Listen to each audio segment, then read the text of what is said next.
It being 5 o'clock, the Lafourche Parish Council meeting of September 12, 2017 is hereby called to order. Can we get roll call, please? Mr. Jones. Here. Ms. Sposito. Here. Mr. Grow. Here. Mr. Melvin. Here. Mr. Bourgeois. Here. Mr. Perilou. Here. Mr. Otan. Here. Mr. Lafont. Here. Mr. Lorraine. Here. Mr. Cantrell. Here. All right, at this point, if everyone please rises, we'll have the invocation led by Mr. Orman Nooney Otan, followed by the pledge led by Mr. Lorraine. Everyone please bow your heads. Father, we pray for your protection of our great parish through the remainder of this storm season.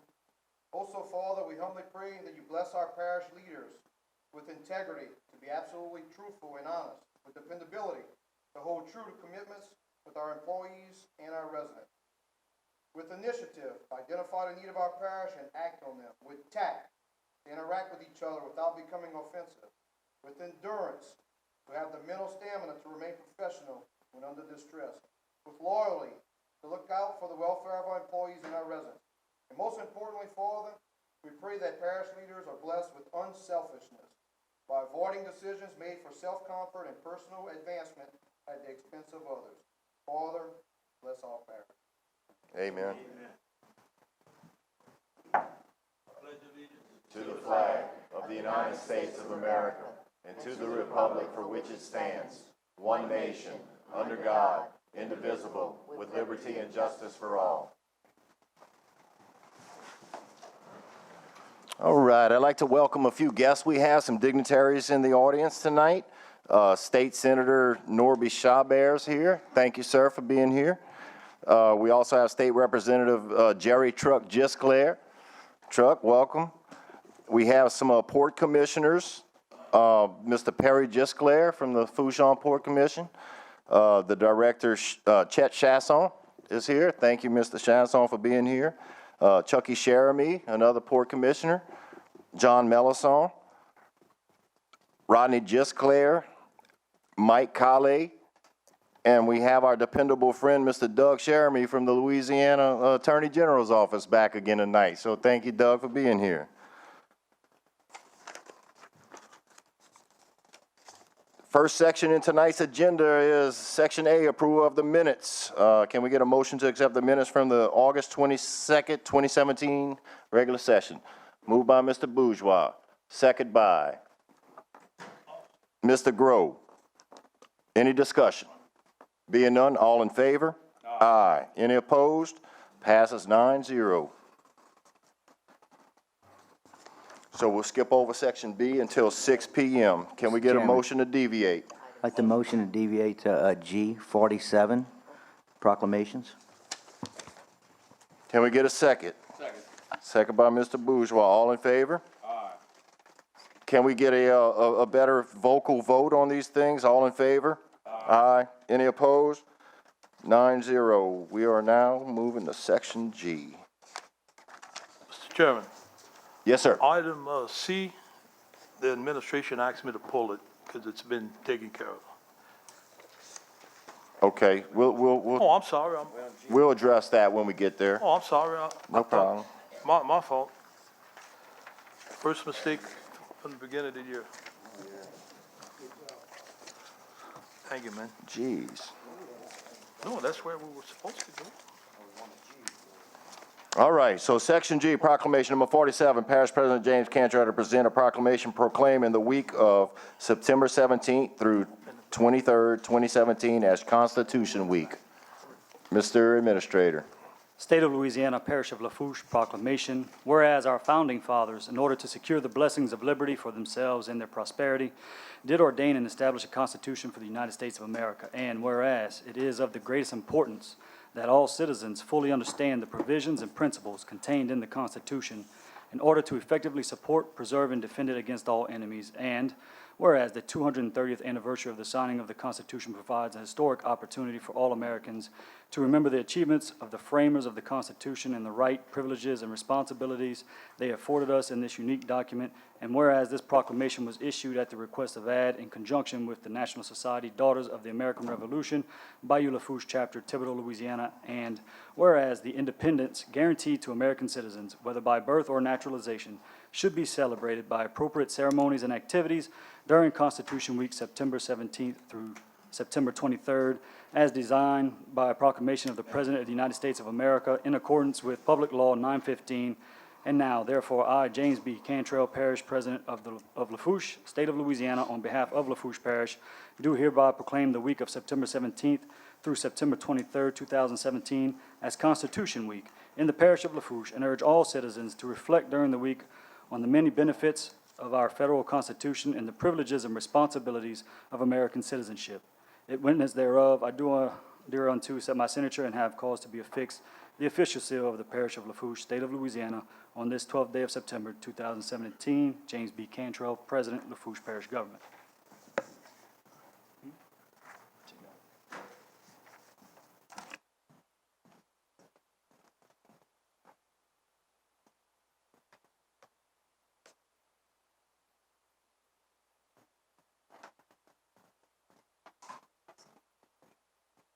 And present here with us is the Bayou Lafourche chapter of the National Society Daughters of the American Revolution. Thank you all for being here. While they're taking a picture, I'd like to add, they passed out the flyer to us. It says, fly your flag in honor of Constitution Week. So that's some good guidance for everyone to be a little more patriotic than normal if you're not.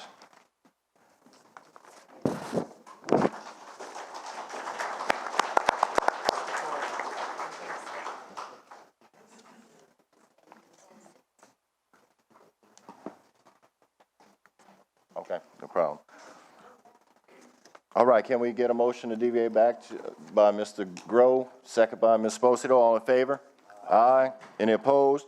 9-0. We're back, and that brings us to Section C, ordinances for discussion and ratification.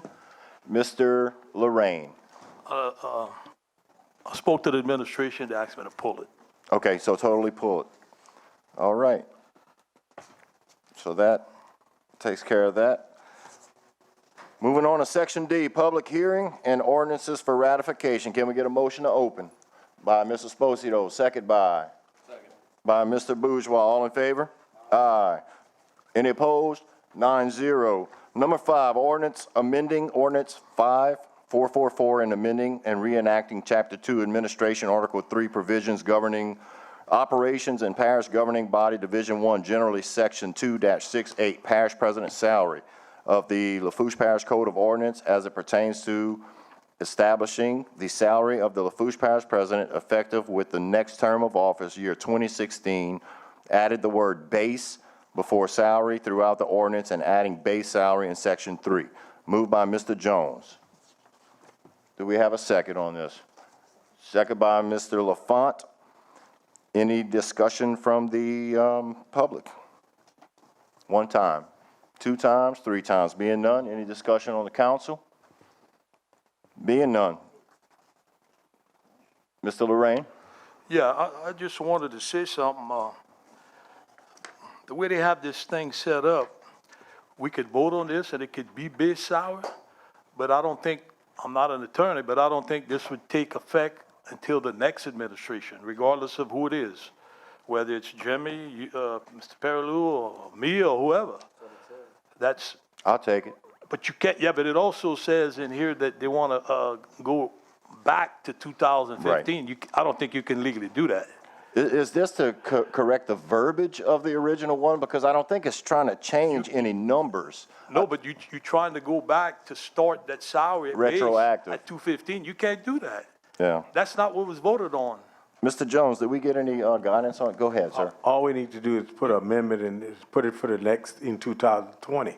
That would be for 2020? Yeah, Okay. we need to put an amendment. You write your amendment. But the way I read it, Yeah, you read it right. But you could write an amendment to put it for 2020. This came after the fact. okay.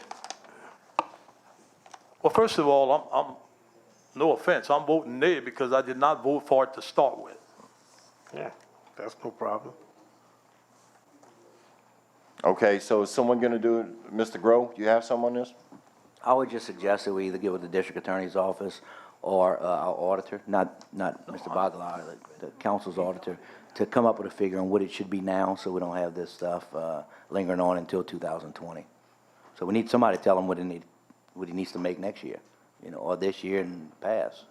Right, the way I'm reading it, it's just basically addressing the word base and base salary. So I don't think he's trying to, Oh, I understand. The verbiage before said base, and then it conflicted later, it said compensation. So it's just trying to streamline the word base, and then it doesn't matter what the parish president's base is. It's what the average it's of the other three. three. It's the Right. average of the other three's bases. It has nothing to do with parish president base. So that's what's trying to straighten up. Mr. Chair, we do have a substitute ordinance, and the substitute ordinance, it describes where we can get the base salaries from. okay, and does it address the year 2020? We need to make an amendment for 2020. Okay, so as it stands right now, the substitute ordinance, do you have that one? The substitute, yeah. Okay. Now, when we dealing with this, will we vote on the substitute ordinance first and then the original? The substitute ordinance take the place of the original. So it's just, Yeah. okay. So this one reads, an ordinance providing for a 2017 supplemental appropriation 17-026 within the 2017 operations and maintenance budget to increase Fund 123 Civil Defense to cover a contract between, wait, this ain't No. the right one. No. Sorry. Item 5. I apologize. An ordinance amending ordinance 5444 and amending and reenacting Chapter 2 Administration Article 3 provisions governing operations of parish governing body, Division 1, generally Section 2-68 Parish President's salary of the Lafourche Parish Council, of the Lafourche Parish Code of Ordinances as it pertains to amending and establishing of the salary of the Lafourche Parish President effective with the next term of office, the year 2016, which needs to be amended to year 2020. So are you going to amend that from the floor? Yeah, Daniel's supposed to do the amendment, right? You said you was gonna do an amendment to the 2020? I'll do the amendment. Okay. Yeah, we need it in writing, Mr. Jones. Yeah. So item 4 was Pulled.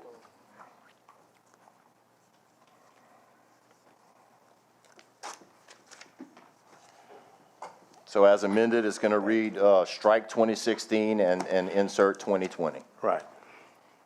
All right. Any further discussion on the substitute ordinance? There's some additional sections, and I'm just asking, do we need to also amend that within the verbiage as you continue now, section 120, since references year 2016? There's some other references to 2015, 2016, do we also need to amend those? Anywhere it says 16, you change it to 20. 2020. So, yeah, I think that's what the motion is going to be, to strike 2016 with 2020 throughout. Throughout the document. Yes. All right, any further discussion on this? We're going to vote for the amendment to the substitute ordinance at this point. All in favor?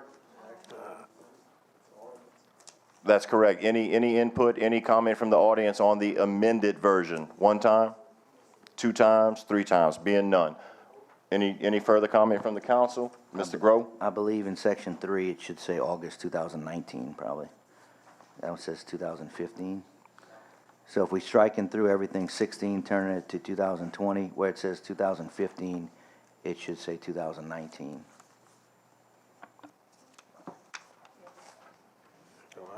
Right here. This should say 19. Okay, so we're going to incorporate that. Mr. Jones, you want to incorporate that into your, Come up with that, Mike? Right here, it should say 2019, Section 3? and that's the See where it says 2015, that should say 2019.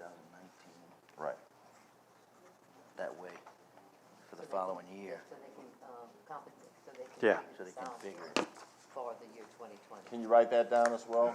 That way we can incorporate it Then all from in the same 15 to amendment? 19, right? Yes, sir.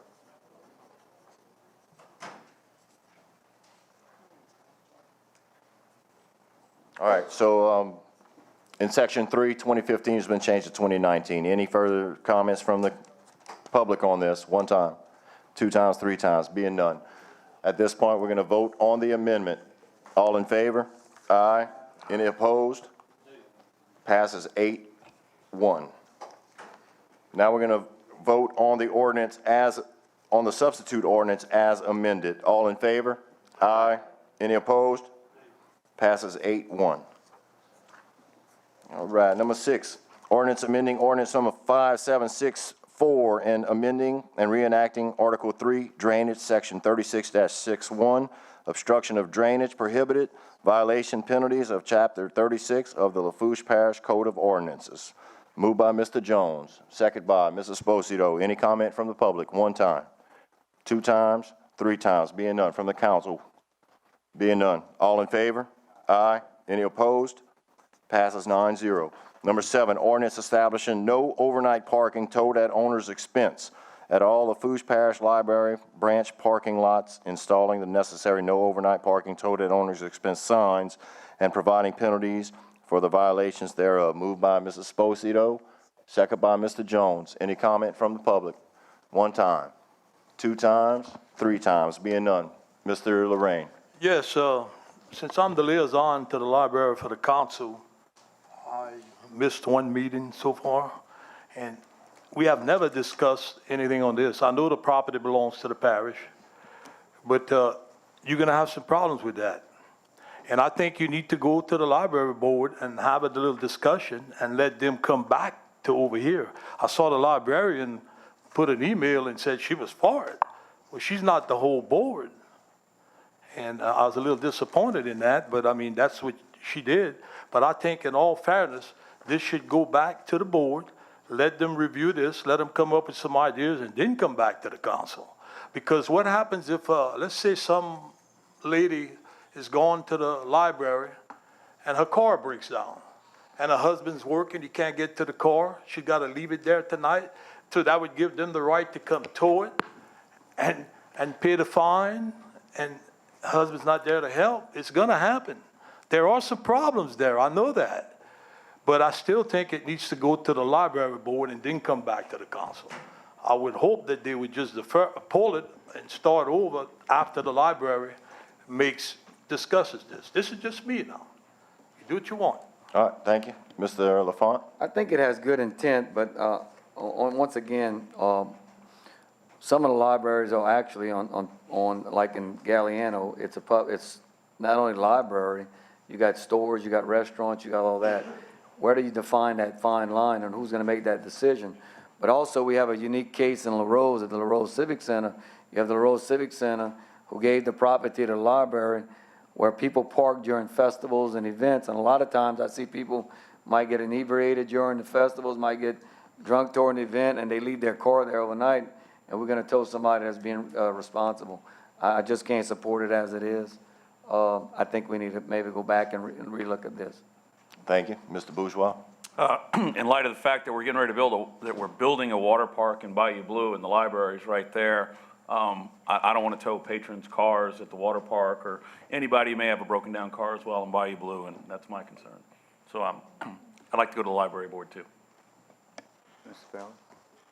Mr. Grow? Okay, I received calls about this, and I spoke with people at the library because of the one in Thibodaux in my district. It's next to nightlife. They want to be neighborly. I just talked to them about repairing a fence over there. The intent is not to tow somebody that's there for a night. The intent is to tow somebody after they've made numerous attempts to get in touch with them, and the windows are possibly busted out, or in one location they have somebody homeless living in a car there. They asked for help through the sheriff's department. There was nothing they can do without something being in place like this. So, and she emailed that to us all. I mean, I'm worried about, like, a lot of people use that area for parking to go to the Foundry or to the Venetian and bars, spars, and different things that are right around the corner from it. And it's not their intention to not be neighborly or to put somebody in the car and risk their life. They will have the signs there that may deter some stuff, I understand, but it's to keep people from parking their stuff there for long periods of time or trying to sell their cars like they're having now. So It probably needs to be rewritten. Yeah. Mrs. Esposito? When they approached me to sponsor this, I did so just because we needed to discuss it. They didn't have a whole lot of other options when they sent the original text over to me.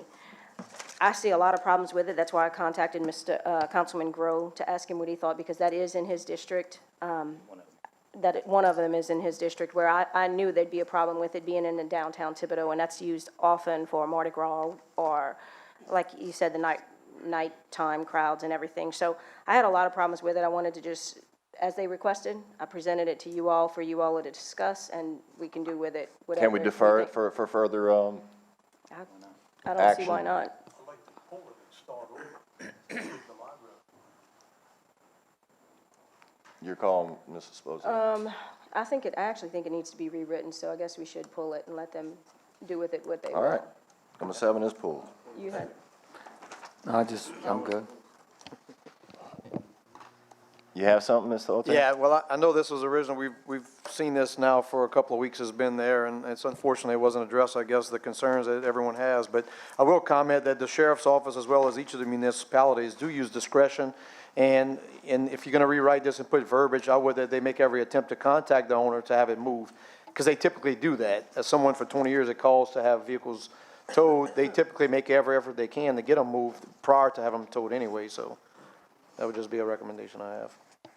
Thank you. that's what it seemed like to me, that it was a police matter, not necessarily a council matter, because, but I did what I Okay, was asked. moving right along. Number 8, ordinance providing for a 2017 supplemental appropriation, 17-029, within the 2017 operations and maintenance budget and capital budget to cover the cost to purchase land from Andrew Martin for the use of South Lafourche Airport Project 16008 with a cost of $1.2 million, and authorizing the parish president to sign, execute, and administer said transactions as provided for by Article 6 of the Lafourche Parish Home Rule Charter. Moved by Mr. Lorraine. Second by Mr. LaFont. Okay, at this point, I am pretty confident that there's some discussion from the public. So, Mr. Chasson, would you like to come up and address us on this item? Name and address for the record, please, sir. White button. All right, good evening. Chet Chasson, 16829 East Main, Cutoff, Louisiana. Used to be Galliano, now it's Cutoff. We had to put a mailbox. Moving Just up the saying. bayou. All right. Appreciate you having us here tonight to talk about this potential project that we have. I do have a presentation. I think all of you have a copy of that presentation at your fingertips right now. So Let me just mention before you go on any further, the overhead projector system is down. So normally something like this would be seen by all in the chamber, but we apologize about that. We don't know how long it's going to be down for. Sorry about the interruption. Please continue, sir. So just briefly, for history purposes, the Greater Lafourche Port Commission acquired the airport from the parish and the airport district, the South Lafourche Airport District, back in 2001. And we've been investing millions of dollars back there since then, and I'll go through that in a little bit. So if you go to the second page, the South Lafourche Leonard Miller Jr. Airport is what it's called. It has been named by FAA and the Louisiana Department of Transportation as the fastest growing general aviation airport in the state of Louisiana. We've been excited about that. We won in 2006 the airport, General Aviation Airport of the Year because of all the work that's taking place back there. It is an oil and gas services transit hub. Last year in 2016, we had over 111,000 passengers go through the South Lafourche Leonard Miller Jr. Airport, and over 25,000 operations, which are takeoffs and landings. We actually have over 8,000 vehicles a month going to the airport. And we are on pace to break those numbers, the 111,000 passengers and 25,000 aircraft operations for 2017. So again, going to the next page, a little bit of history. Again, the Greater Lafourche Port Commission acquired from Lafourche Parish government in 2001 the airport proper. You can see on your page an old picture of the airport from May 24th of 2001, what it looked like, a 3,800-foot runway with a small area for parking and a small terminal. We subsequently purchased the land, the LL&E property surrounding it. So we have 1,200 acres back at the airport land right now. We have made considerable capital upgrades at the airport since 2001. The investments have been made by the Greater Lafourche Port Commission. We've been very fortunate to get federal grants from the Federal Aviation Administration, or FAA, as well as DOTD, Louisiana Department of Transportation. There's been over $36 million invested at the airport since 2001. About 50% of that, fortunately, has been federal dollars from FAA. 40% of that has been the Port Commission dollars, and 10% has been Louisiana DOTD dollars. We have a full instrument landing system, a weather station. We've had a runway extension. We have a 6,500-foot runway and a strengthened runway with a full parallel taxiway. We've attracted over the Chevron. If you hadn't been back there, Chevron has its Gulf of Mexico aviation operations. They do all of their aviation operations for the Gulf of Mexico out of the Galliano Airport. So that is their aviation hub for their activities. With that $35 million plus the other activities that we have private aircraft, several private hangars.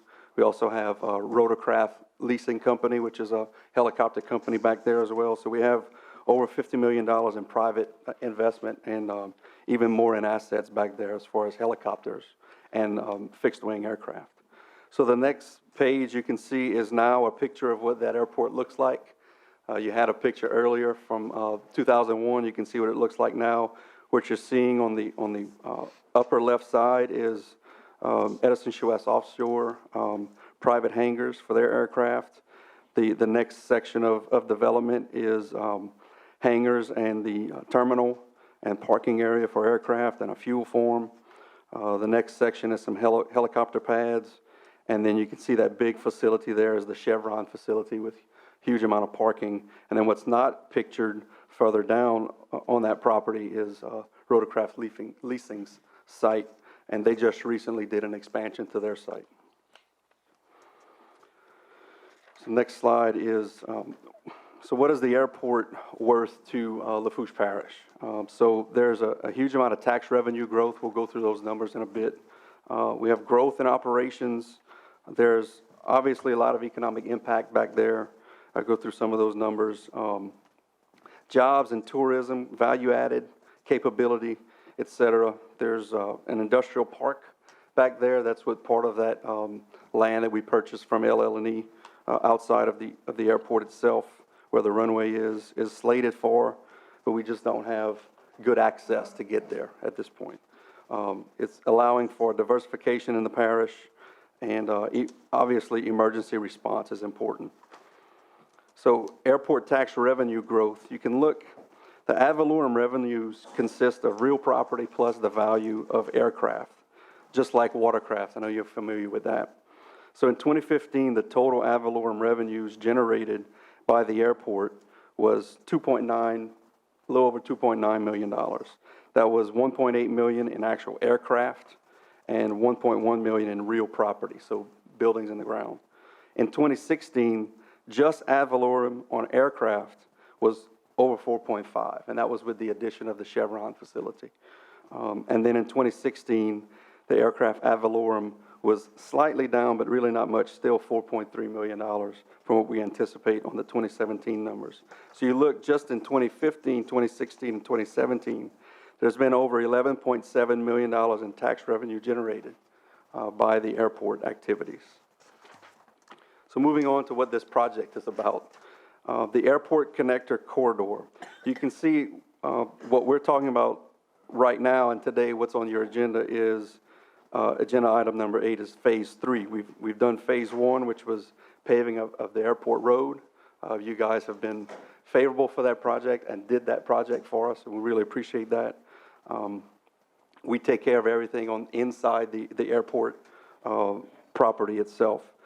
Then Phase 2 is this EDA grant that the parish received to do the expansion and turning lanes for the intersection of Airport Road and LA 308. And Phase 3 is what we're talking about today, is the purchasing of the property for $1.2 million. And the Port Commission is matching, I can say that today, that the Port Commission is here and we are matching that $1.2 million investment that we hope the parish decides to make. We're going to match that with $1.2 million from the Port Commission to be a part of construction for the road that needs to be constructed between LA 3235, the back road in Galliano, to LA 1. And then Phase 4 would be a bridge to cross the bayou, and that's a future federal ask, and we'll deal with that as the time comes. So the benefits of this project are improved connectivity between the port and the airport, and which equals enhanced economic development opportunities. It certainly increases community safety and emergency access, and it's a phased approach which helps with the investment possibilities. The next slide looks at project investment. You can see the numbers here. I won't go through those. You can look at those into the future, and we can ask questions after this, but you can see where we're going with that. And then the funding strategy is where we are, is the purchasing of the property, which is what we're talking about today as this ordinance, is keeping the property purchase separate, and it demonstrates project readiness, and it makes the capital outlay request extremely competitive. Because what we're looking at is the parish is willing to purchase the property for 1.2. We put up 1.2 million from the Port Commission for construction of the road. There's some other funding there. Then if we have 2/3 of the project cost, it makes the capital outlay request much more competitive to go to the state if there's some funds available to get that 1/3 that's left. And that's really it. It's very in a nutshell. I'm also obviously here to answer any questions that you might have for me. There's also some other supporters here, Senator Chabert, Representative Gisclair, South Louisiana Economic Council Director Vic Lafont, Lafourche Chamber Director Lynn Kiger, and Thibodeau Chamber Chairman Cody Blanchard are here in support of this project as well. So thank you for your time. We appreciate it. Okay, we'll start. Any questions for Mr. Chasson to begin with? Mr. Bourgeois, go ahead. Actually, I want to comment, Mr. Chasson, as a pilot, I've flown in and out of your facility. It's a great facility from the aviation side of it. And I'd like to just make people aware that this is actually the only public municipal airport in Lafourche Parish. The Thibodeau Airport is actually in Terrebonne Parish, and if you keep your plane there, you're paying Terrebonne taxes. Most people keep it at home at Terrebonne Airport, and again, if you own an airplane, you're paying taxes to Terrebonne Parish. I think this is a great draw for people interested in aviation, aviation industry, because if you don't have property to have your own airfield, you're paying your tax to Terrebonne or St. Charles Parish and AMA to keep an aircraft. I think it's a great idea. Aviation keeps growing everywhere you go. Should there be a disaster or anything, the airport will be phenomenal. And military aircraft, C-130 can land in and out of the facility. I think it's a great project, but if you can only access it by a car or an airplane, we need to get trucks and different other large vehicles to do that. I think it's a great project, and I appreciate it. And on that, there's future development that we're hoping, once we get really good access to the airport, which we kind of don't have right now, it'll allow us to do different types of industrial development back there, maybe warehousing and that sort of thing. Things that maybe don't need to be in Port Fourchon could be there, and then truck to Port Fourchon, a better accessible road. Ms. Esposito. Hey, Chet, thanks for coming. Thank you. I have a few questions. Are you at all concerned with the vulnerability of LA1? The vulnerability of LA1? Yes, And, we're south of the floodgate, yes. I guess I'm really concerned with that too. I'm just curious as to if there's been any talk of trying to get capital outlay or help on Mr. Boulay Yes. get funding to correct that problem so that we're not so vulnerable, because if we lose LA1, we're going to have. Absolutely. I mean, And so you know the situation with LA1 right now. I was just curious if there's anything Yeah, I else. certainly can speak to that, and let me be clear that this project here itself is inside the levee system, so it's not impacted by, at least we hope, never impacted by hurricane waters and elevation, but And problems with LA1 wouldn't impact this project, you're saying, or this would accessing not. this road? This would not impact it because where we're talking about 3235 connecting to LA1 is inside the levee system in Galliano. Okay, However, to answer your question about the LA1 project, south of the floodgates between, or the lock structure now between the levee system and Leeville, there is ongoing work as we speak to, in hopes of getting some funding. There's some federal dollars that are available. We're hoping that DOTD will be willing to work with the project and apply for this federal dollars, and we're putting a funding package together, hopefully, to make okay, that happen. there is work on a funding package then? Absolutely. Okay. Yes. How many companies will be directly affected by this road being built? Well, we have No, we have all your of, major, but directly, not just indirectly. well, we have directly from the facilities at the airport are direct. What we believe is gonna happen is this is an economic development project. Because it's certainly gonna allow for access to the airport, but on that corridor, there's gonna be economic development capability. It's gonna allow for better access, like I mentioned earlier, for potential warehousing and that sort of thing. We've been working with SLEC and have been trying to figure out if this area can be a certified site and get on the state's website and Entergy's website as a certified site You for mean after the development. road is built? Correct. When we don't have good access to the airport, it's been difficult to attract major warehousing, trucking type capability. It still happens, but mostly this is, what's happening right now is the people coming in with cars, just bringing people back and forth, getting on helicopters or planes, flying out, coming back in and going back home. Okay. Phase 4, after this is complete, do you have any idea how long it is before Phase 4 happens? And is Phase 4 necessary to actually be able to utilize up to Phase 3? Phase 4 is not necessary to utilize Phase 3.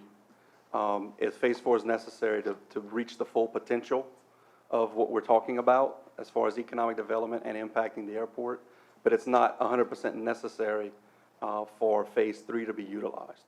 Phase 3 is of its own independent utility. It's going to help the community no matter what.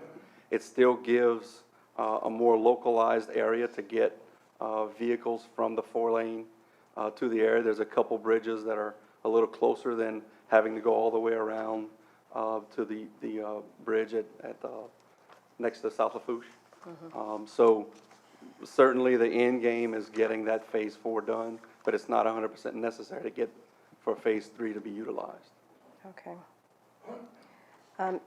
You mentioned you're matching the money you're requesting from the parish Yes. for construction. What is, again, what is the total cost of construction The for? total cost of construction is about $2.8 million. So you're only short about how much that you're going to try to get in capital outlay dollars? You're looking at, there's some numbers, and it's on the sheet, but there's some DOTD funds that are available to about $700,000 to add to that, to our 1.2, and then we would. That's already been promised, obtained, or, That's something that's in, that you're working the on. administration has been talking okay. to us about. So they're just working on it, it's not a Correct. guarantee yet? Correct. Okay. And then, so that leaves, so 1.2 plus 700, a little over 700 is 1.9. So that would leave a little under $1 million to ask the state for in capital outlay. And I'm sure you have Senator Chabert and the rest of our delegation working on getting that money with the state. Yeah, and the parish has actually applied for capital outlay funding for this project before and has received $500,000 in cash allocation for the design of. Was that in 1 year, project. or was that in multiple 1 years? year. Okay. Okay. All right, if no further questions I got a question for Chair. go ahead. Chair, when I got here, I had an appraisal sitting at my desk, first time I see it, but I thought somebody said there was gonna be 2 of them here. Is there any other appraisal? This one doesn't even show property on it. It's not showing the amount of land the parish is purchasing. All this appraisal shows is the house, the improvements to the house, the swimming pool, but it doesn't have anything about the property, the width of the property, the length of the property. If it does, I can't read it, but on this, when it shows a value, on the front it's not. Do y'all have any more? Did the port do an appraisal? We had appraisals done when we first approached this, like 10 years ago. And then the most recent one was the one that the parish, had done. Somebody mentioned maybe possibly 3 appraisals that have been done There were 3 appraisals that had been done 10 years ago. 10 years ago. So nothing, y'all haven't done anything Nothing recently? recent, no. I'm just, this one right here doesn't show the width of the property, the length of the property, anything about it on it, so I don't know. I'd like to see that if anybody has a copy of it. Yeah, I don't have it. That's all I got. Mr. Otan. Yeah, it was, I mean, by and large, it looks like we're looking to purchase somebody's house for $1.2 million. If you look at the breakdown, the improvements, I mean, swimming pools, it's amazing that we couldn't move this a little north, a little, because it's really not even directly across from, it's just north of Airport Road. There were no other options? I mean, the number is astronomical for this piece of land, in my opinion. Astronomical. I mean, when I'm looking at this appraisal, it's amazing to see $1.2 million for what I'm looking at here.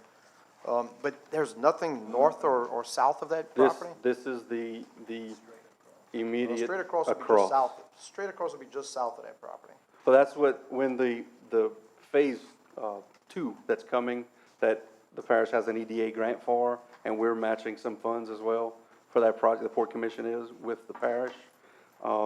It's actually going to shift Airport Road a little bit to the north to make it more even with what you're talking about.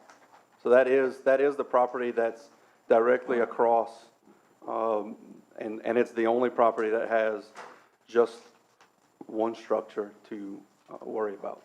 I mean, it looks like in the Middle residence even there would be room. It just, like, once again, we're paying for a house. It's not so much the property, it's the house. That's where the big cost is at. What is the distance? I'm looking here. It looks like it's a few miles to go to the nearest bridge. Now, do you know exactly what that is? Yeah, there's I don't know exactly what the number is, to the pontoon bridge in Galliano, and then there's the lift bridge in Golden Meadow. So the impediment, as you see it right now, to increase in economic development at the airport is this purchase of land? I mean, as I'm looking at it, it's the construction of the corridor. So as part of the construction of the corridor, the land needs to be purchased and the road needs to be built, and then a bridge needs to be in place later. so that's for development of the land adjacent to the road when you say in the corridor? So you're No, also talking when about? I talk about the corridor, the whole picture is, the airport corridor is 3235 all the way through getting to the airport. That's the airport corridor. Okay. I mean, right now, do you see there's a major impediment to 18-wheelers or big trucks getting there? Or is that even being considered right now? So there is. Because I know, LA 1308 right now, these single-lane highways, we have, I mean, you know better than what I would, what's going to the port, but 1,200, 1,500 trucks traveling, along these highways. And for this little piece, it just seems like such a huge investment just to reroute these potential trucks a little bit. I mean, it's difficult for me to look at this and to see. Right. And another thing I just want to point out is I've gotten a lot of phone calls, some in support of, from the port, and I appreciate you guys' honesty and openness, but also from constituents. We, in October, I just want to make the public aware, so in October of last year, we worked on, projects in Road Sales Tax District 2, and the total came up to $5.84 million, plus some change. We have yet to act on any of that, and just a few months ago, we were told by the administration it was only like $3 million in the budget. So it's kind of tough to say we're going to take $325,000 out of Road Sales Tax District 2 to a project when we have already on the books 5.84 that we can't fund.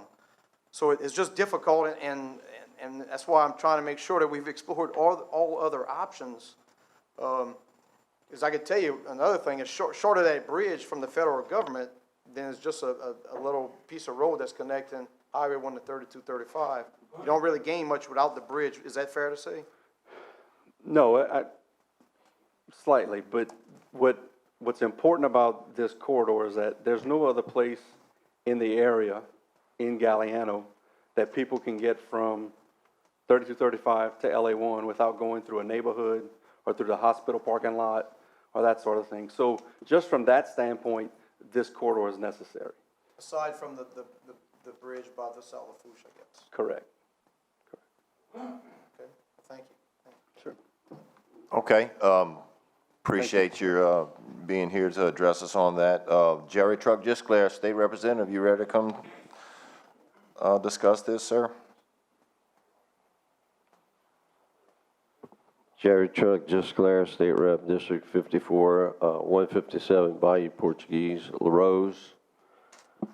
I am here in support, and Mr. Otan, the point you brought up, the only connection nearest that location would be the South Lafourche Bridge that we all know about, and the nearest thruway, to my knowledge, is the south end of Golden Meadow.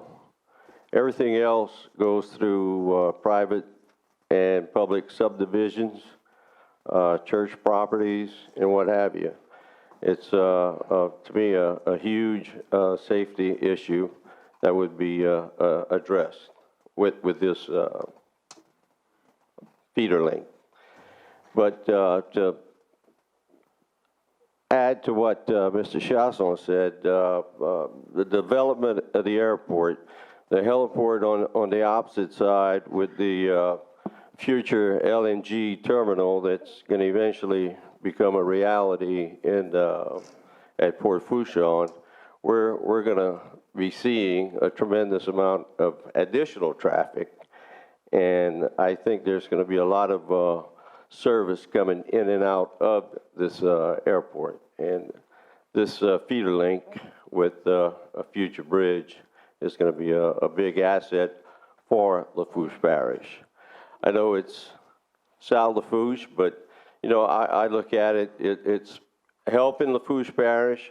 We have residential construction coming out the wazoo in the north end of the parish, and you know, south end, there's not that many homes going up, but we have seafood and oil production. Oil's down, but it's coming back. But the investment that we have in those industries, this link and the development of the airport, to me, is a win-win for Lafourche Parish. I'll address any questions or concerns. Mr. Otan, your light's still on? You have something? Mr. Grove? I had requested the appraisal just because it wasn't in our package, and I requested an older one just to kind of compare the comps. What's going on with the house? Are they keeping the house there? Pardon? The house with the swimming pool that they buying? They're tearing it down, right? And they're putting a value on a swimming pool and a gazebo and all that. I don't know. I'd like to see comparables just to see the square footage of what we're buying, what they thought was needed 10 years ago, in terms of acreage and how much the value is per acre, you know, if anybody knows that. And also looking at the map and being a native of Galliano, and born and raised about 300 or 400 feet from that particular strip of land, I think that's the only piece of property that is available without having to buy a total street with all the residents in the area. But it's an opportunity that we have, and I think it'd be a worthwhile time to get the land, develop it, put the road, and get the airport going.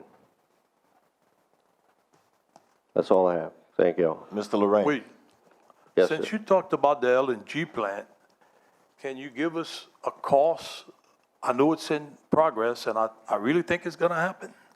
The LNG plant that will be located at Fourchon, because it's in this, one hand washes the other hand. What type of money, or what kind of, how much we talking about? Well, you're approaching what we've seen so far, you're talking a $1 billion project, and with the $1 billion project comes supports of all sorts. I mean, you're going to be flying assets in and product and people.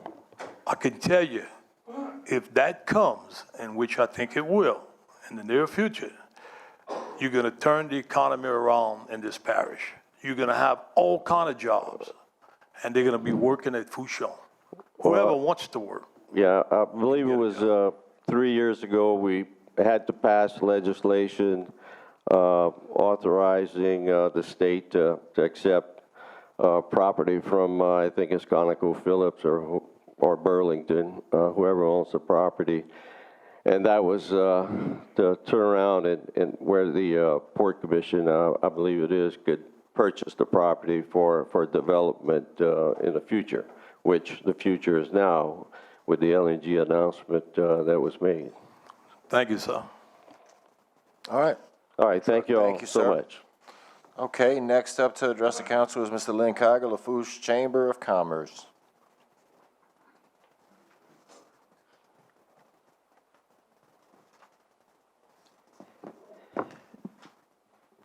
Good evening. How you doing, sir? Name and address for the record, please. Lynn Kiger, President of the Lafourche Chamber of Commerce, 217 West 32nd Street, Larose. We are here in support of the Greater Lafourche Port Commission. A part of their mission statement says they facilitate the economic growth of the communities in which it operates by maximizing the flow of trade and commerce, and we feel that this just fits into that mission that they have, and this is an economic development opportunity that needs to be addressed. Over the years, their annual lease revenues and their budget has allowed them the opportunity to invest in our community, which has supported the parish as a whole. And so again, we're here in support of the Greater Lafourche Port Commission, and I would like to commend their director and their port commissioners for their efforts over the years. And I would like to thank you for the opportunity to be here, and thank you all for your service to Lafourche Parish. All right, thank you, sir. Any questions for Mr. Kiger? Being none? All right, thank you, sir. Okay, anyone else from the public, or Mr. Chabert, would you like to address us on this issue? I don't think you filled out a form, but I see you chomping at the bit over there. Chomping's a strong word, Mr. Chairman. As you all know, some of you, I think this may be one of the first times I've addressed the body. I don't come unless called, and the Port Commission asked me to come and address this particular issue. I'm going to take you back a few years. It was a surprise to me when I got elected how in the state of Louisiana, given all of our natural assets that we have from rail and our position on the coast, which led to a robust port infrastructure, that a lot of these things, they weren't talking to each other. So along with the Port Association of Louisiana, we embarked on an initiative to create the Office of Multimodal Commerce in our state. I was the lead author on that bill and that effort, and we did it without growing government. We in fact went in and did a governmental reform. We went into DOTD and tried to turn them back into the highway department, Mr. Lorraine, like it used to be. Get them focused on roads and bridges like they should be. But there was a little bit of pushback, so what we did was we carved out a large section of them and made them focus on rail, commercial trucking, port infrastructure, okay, both blue water and brown water activities.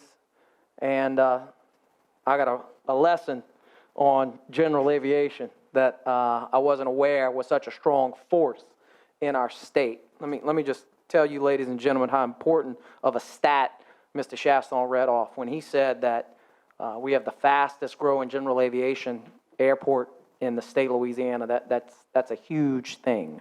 That is a huge thing.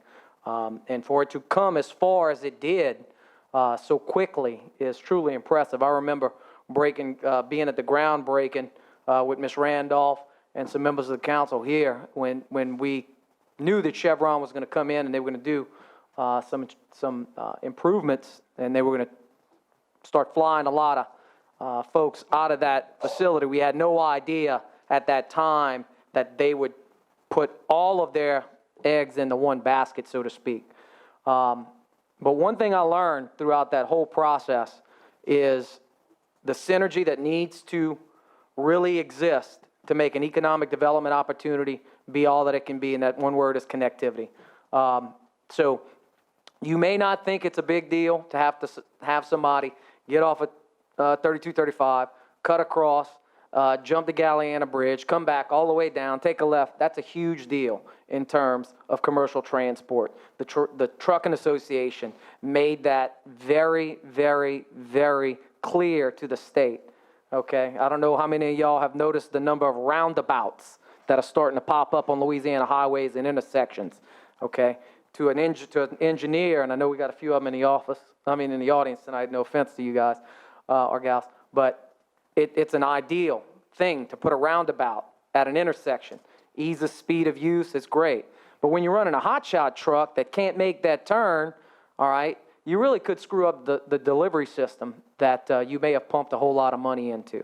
They really like right angles. They like straight lines. So I can't speak to the appraisal of the property. I haven't seen it. Don't know the measurements of it. However, I do know the importance of getting from point A to point B being as straight of a line as possible. The bridge aspect, we all know how bad of conditions the bridges are down the bayou. To have a new bridge down there would be a godsend. To speak to your questions about the LA1 bridge, we are efforting greatly to have every possible means of revenue and financing for that bridge to be made available. I know the LA1 Coalition is currently, has every treasurer's candidate lined up. There's a special election for treasurer, and by the way, y'all need to remind the public about that coming up. Because they have utilized unclaimed properties funding in the treasurer's office to fund I-49 North in Shreveport. The LA1 Coalition, along with myself and I believe Representative Gisclair, is going to be interviewing all the candidates to make sure that they know. Not a whole lot of people know what the treasurer's office does. Y'all are lucky y'all got a couple elected officials that do. So we want to try to earmark some of that money for LA1 improvements to do what? Aid in the connectivity of the #1 energy port in this country to get past that levee system, to get over those wetlands and that vulnerable highway and get on the 3235. So the easier that we can make it to get the goods and the services and most importantly, the human capital to where it needs to be, the more tax revenue that this parish is going to see, and it's going to enable other projects that are important to every single one of y'all's districts to be made possible. And with that, I'll take any questions if y'all have any. Mr. O'Tam. Just for a point of reference, so I just did I dropped a point. It's 3.58 miles from the bridge to that location. And it's a pretty smooth run after that. It's a good bridge. It seems to me like you should have a federal bridge there first and then develop it, because if it doesn't happen, it's only 3.58 miles. And then I look at the travel for most of the commerce coming down the bayou, and it's a pretty ziggly line. So I understand what you're saying. You know, it's great if we can get it as direct as possible. But it's still, I'm challenged at the $1.2 million for that piece of property to reroute them 3.5 miles, knowing all the other issues that my constituents are facing. And I certainly don't want to be an impediment to economic development. Don't get me wrong. I love the port just like everybody Absolutely. else. But it's a difficult decision at $1.2 million at this point, knowing that we still need that bridge there, or else this is really a moot point. And it's right now you're looking at a 3.58 mile difference. Well, if I may, Mr. O'Tan, the two things. One, the federal bridge aspect, I think that's just a designation that we're given to apply for federal money. At any point in time, the state or this parish could pay for a bridge to be put there. You know, I don't envy y'all position no more than the man in the moon. We were talking about salaries a little while ago. Whew, y'all are underpaid. So is Mr. Cantrell. I mean, dealing with the issues that y'all have to face on a district level are some extremely difficult ones. So, You want to jump in, Mr. Lurie?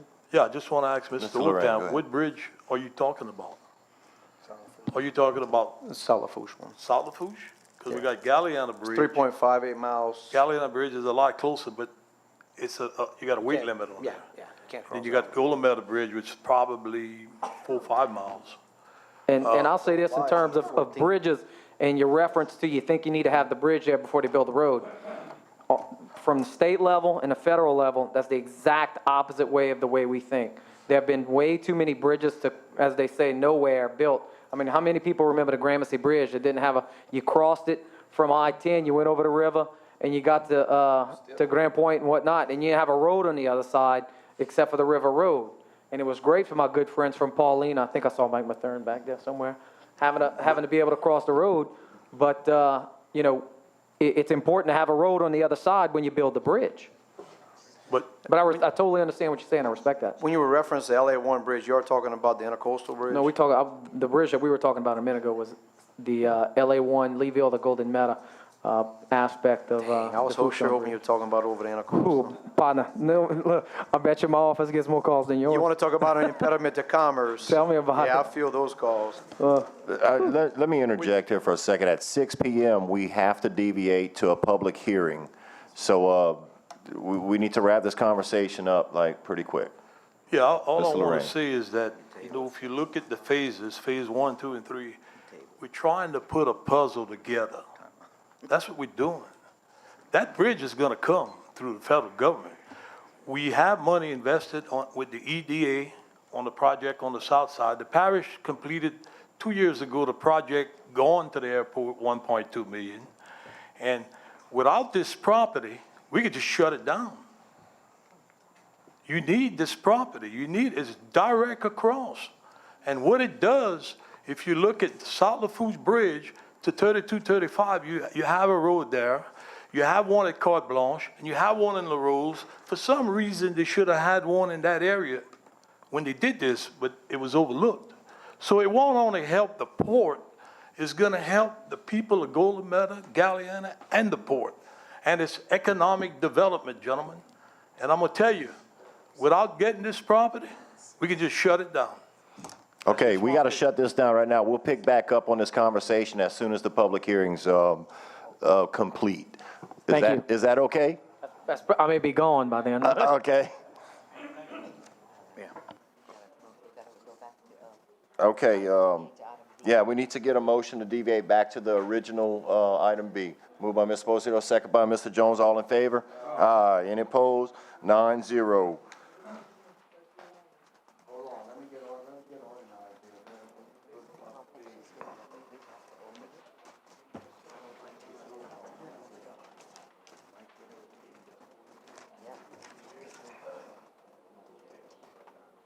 So did Wendy not make it?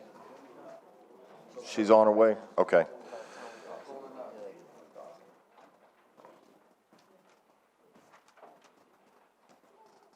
Okay, so we had the motion and a second and the vote to open up the public hearing at 6 p.m. Number 2, serving as the Board of Review, the council will hear public comments and protest values of property for assessment purposes fixed by the Lafourche Parish Assessor's Office. So can we get a motion to open this portion of the public meeting? Mr. Jones, second by Ms. Esposito. All in favor? Aye. 9-0.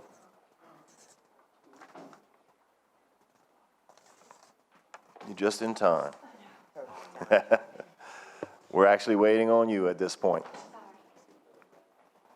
Okay, we're going to be passing out all of the protests and my information. Okay, so item number 3, approve or deny any protest received and submit results to the Louisiana Tax Commission. Are you going to take it like one item at a time from A through H?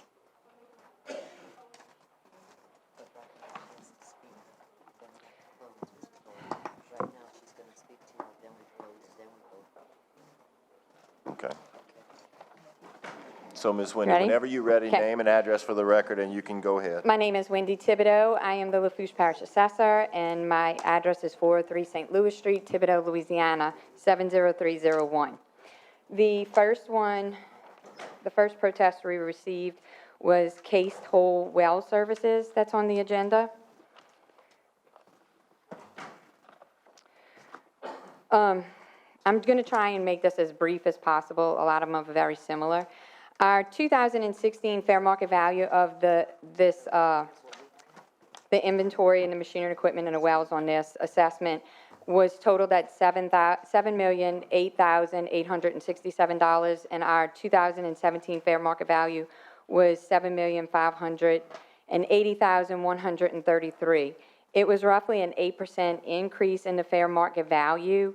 What their fair market value they were requesting was $6,825,000. We have a generic form letter that we send out to everyone when they request obsolescence to defend their request, just so that I have some sort of information or reasoning or calculation onto why they're requesting the obsolescence and why they're requesting the amount of obsolescence that they have asked for. This company in particular did not respond to any requests that I had. They sent in a pie chart saying that that was their decrease. They didn't submit any of the official documentation that I request, like financial statements and so forth. You know, anybody can make a pie chart, and that's pretty much what I told them, is that if I'm going to remove money from my taxing districts, I want to be able to defend why I removed the amount I removed. So they really, that's all they sent me was a graph, and I didn't grant them the obsolescence that they requested because I didn't have enough information to grant it to them. So I'm asking the council to deny their request for obsolescence, the decrease in the market value, until they give me something that I can kind of hang my hat on. We're not on that portion yet. You got to do each one. Right.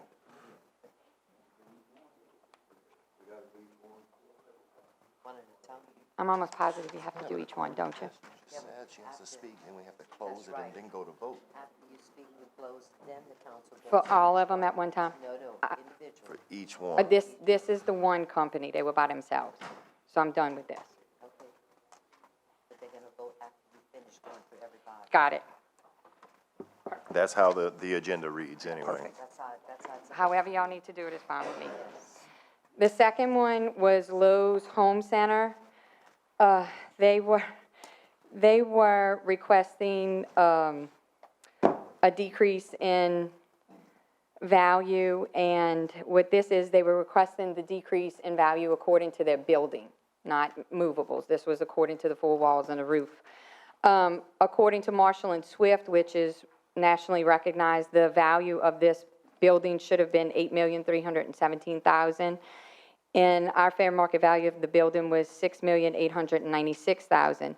The reason why I have the value at $6 million is because in 2013, the Louisiana Tax Commission came in to do a ratio study on commercial improvements, and this is the value in 2013 that the Tax Commission gave Lowe's. It has not changed, and I haven't changed it since 2013. They wanted the decrease to go down to, I believe it was 6.1 million. When I asked the tax rep from Lowe's to justify it, he told me that I had the height of the building at 28 feet, and it was actually 24 feet, I believe he said. So what I did is called Thibodaux, the city of Thibodaux, and asked for a permit to see the height of the building.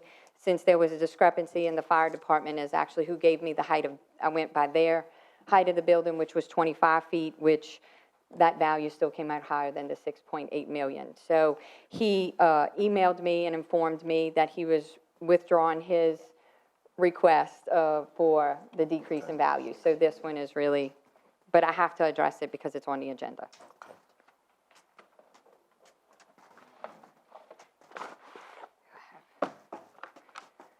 All right. The next one I got is S2 Operating Company. They're also known as TANA Exploration. This is the one that they protest every year. We're also in litigation from the 2015 values of this field. S2 just acquired this field in May of 2017, and they are protesting the 2017 tax bill, but which is actually a representation of the 2016 production of this field. So when I asked for information or justification on their decrease in value, it's understandable that they didn't have it. I also requested for them to get with TANA and ask them for the justification. But as you can see, the decrease that they wanted, I have the assessed I have their the market value at $32,794,000. They're saying their market value is $100. So I would love to explain to you how they come up with the $100, but I have no idea. Fuzzy So, math. I'm asking for the council to also deny this one. I don't have an answer to or a judgment on the litigation in 2015, but I am anticipating that to be cleared up in the near future. The next one is Oceaneering, and this is the watercraft. It was on some watercraft, and they just weren't looking at the right assessment, so they withdrew their appeal as well. They were just looking at the wrong numbers. Huh? Oceaneering. They withdrew theirs.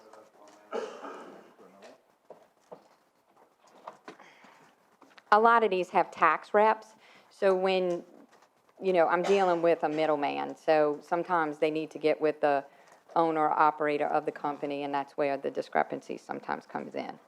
The next one I have is National Oil Well. They are asking for, I have their fair market value at $22,886,000.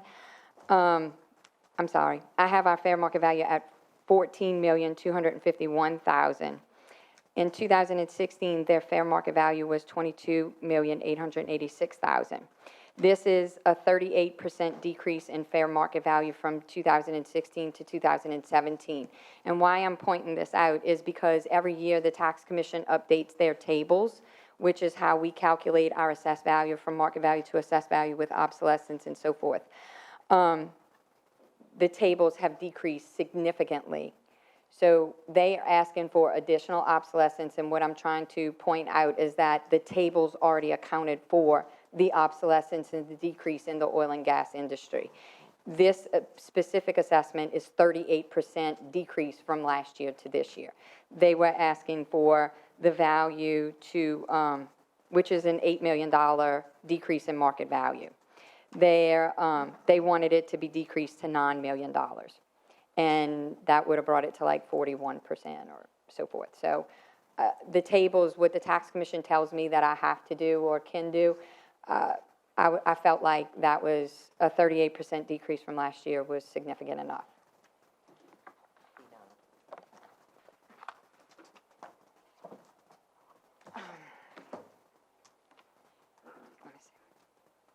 Now, they had three different assessments, but it's all the same company. And I can go through these numbers. Y'all, I'll have a copy of all of this. You do. All of the numbers I broke down, you know, this assessment is a 26% decrease from last year. I'm just gonna pick all of them out. Let me see what I have. Bristol. Okay. The next one I have is Bristow. Skip Bristow. I'm sorry, MMI. I apologize, they did have it in the right order. MMI, it's the same tax rep. The same tax rep has these 4 assessments, so it's pretty much the same request. And on MMI, on the first assessment, it's a 31% decrease for the same general equipment, machinery and equipment, oil wells, so forth. This one is 24% decrease automatically. This is what they're receiving just from the tables. And this one is a 17% decrease for MI. I am still talking to this tax rep. I have set up a meeting. They called me at 5 o'clock today and asked if they could come and set up a meeting on next Wednesday, and I did agree to it. So I'm going to see if they can give me any more documentation on top of the table. If they can provide me with the right the right documentation to justify a decrease, I will give it to them, but it will be documented on why I decreased it and how much I'm decreasing it. And that's on M1 LLC? It's MI, it's for National Oil Well, M1, Bristow, and Halliburton. So we won't be voting on the appeal for these four Yeah, today? you have to vote on this. If I see that they bring me the proper documentation, Then you can I'm just adjust making you aware that accordingly. I will, if the Okay. law allows them additional obsolescence and they can provide me with the proper documentation, I will be adjusting their assessments, but Okay. we have to do it as it is today. Bristow, same company, they, the first assessment was a 5% decrease in their, they had a lot of a newer inventory and machinery and equipment, saying that their equipment, it's a fairly new facility, so a lot of their stuff, you won't see great decrease amounts like 41% and so forth, because their equipment and stuff is new. On the assessment ending in 8150 for Bristow, that's a brand-new assessment, so I don't have a 2016 value to compare it to. That's a brand-new assessment for Lafourche Parish. Okay, let me see what this is. The last one they were appealing, and this is what kind of threw me off and why I'm happy that they are agreeing to come meet with me, is because if you see on their official appeal form, they're supposed to put what my fair market value is and what they believe that their fair market value is supposed to be. And if you see on a lot of this, they left them blank. So it's hard for me to even come and figure out what they're really asking for. On the last one, this was a new account this is the one that's ending in, I don't even know, it was the aircraft, and it's their helicopters. They brought over a lot of helicopters to Lafourche Parish, and if they can give me the days contracted, the days that these helicopters were contracted, I am going to give them some obsolescence. It's just that they couldn't provide me in enough time with the days that the helicopters were contracted. It's kind of like watercraft on the days worked, same thing with the helicopters. And it's just that they couldn't get me that information in time for tonight.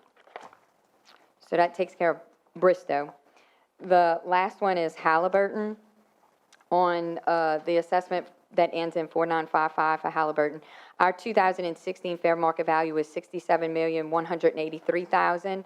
Our 2017 fair market value was $81,598,000. This was a 21% increase, but the increase was due to $20,969,000 worth of new equipment that was added on for 2017.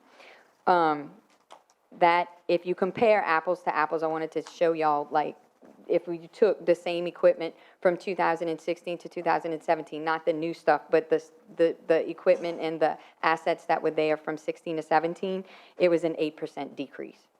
So they are getting an actual decrease. It's just that they added new assets to this assessment, and that's why it had an increase.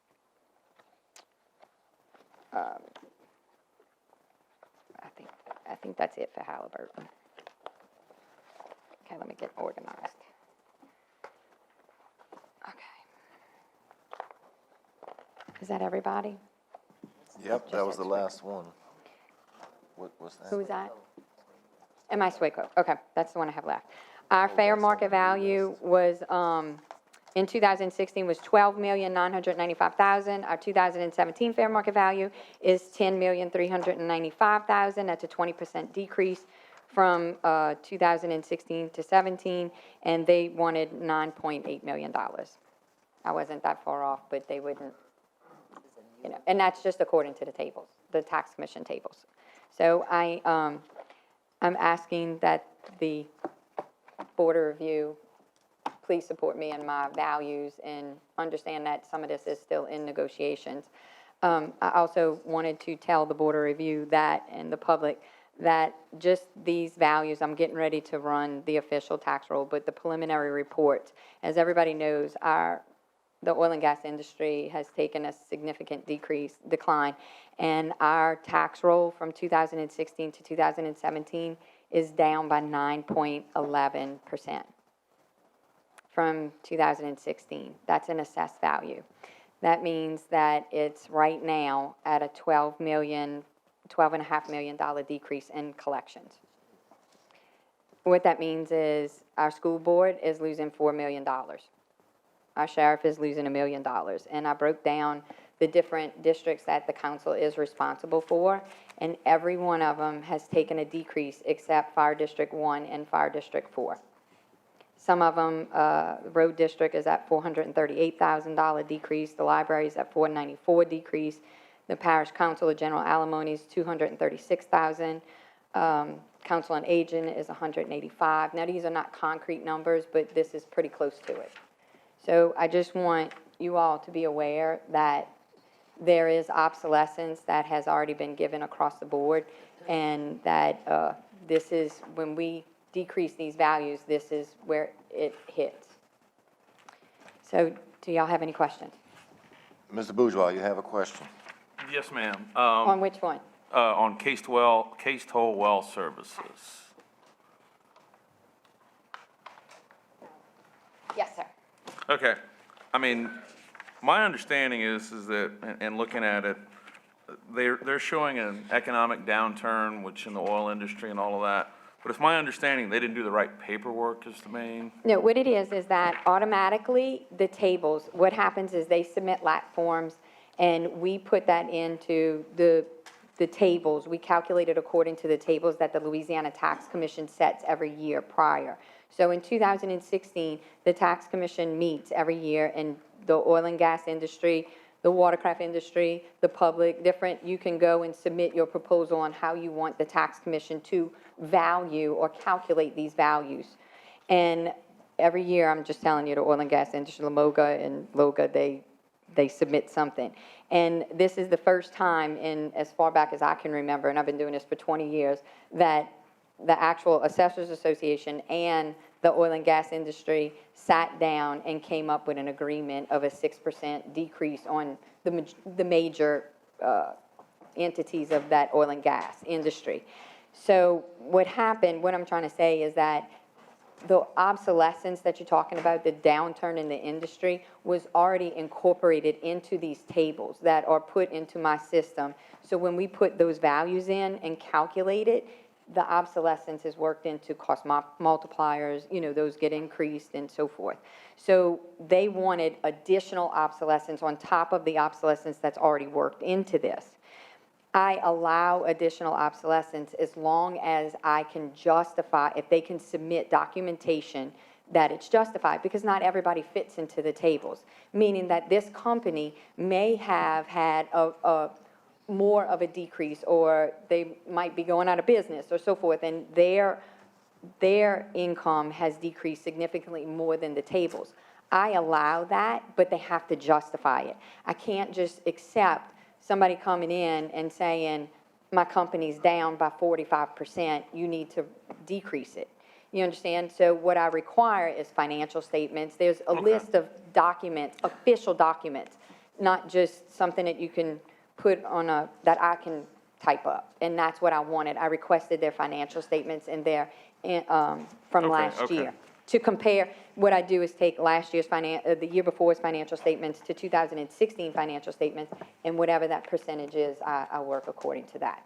Okay, yeah, like I said, I'm not doubting your job and No, whatever. I'd rather explain it to you so that you understand. I'm just a little bit familiar with the company, and I know, you know, I'm saying that because they're having a tough time, and I just want to ask some questions. And if they submit, that's what I was saying, if they do submit those documents, especially the financial statements to me, I will allow the obsolescence according to what they submit to me. Okay, thank you. Okay, any other questions for Ms. Wendy? Being none, can we get a motion to close the public hearing as the Board of Review? Who did? Moved by Mr. Lafourche, second by Mr. Jones. All in favor? Aye. Any opposed?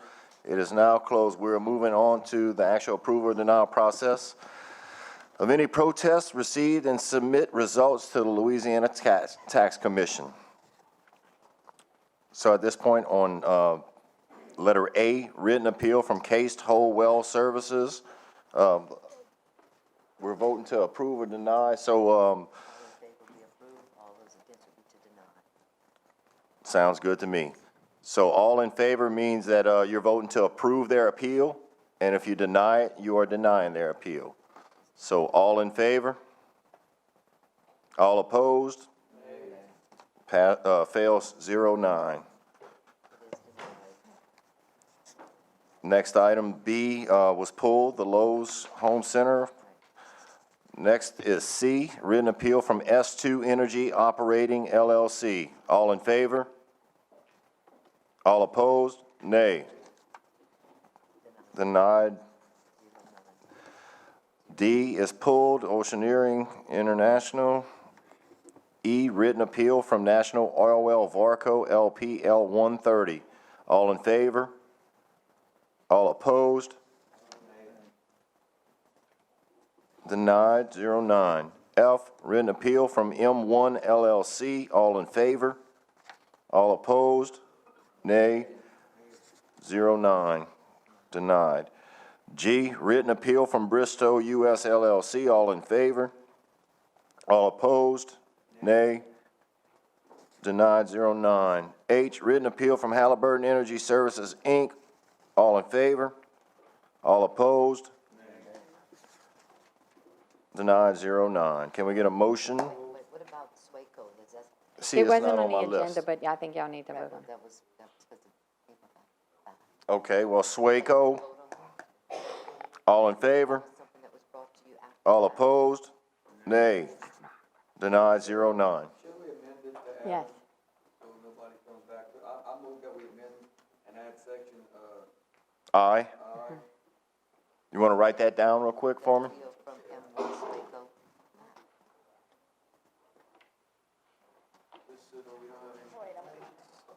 I'm not sure about that. This is a public hearing. But it's from the floor. We've had that happen before. What'd I do with it?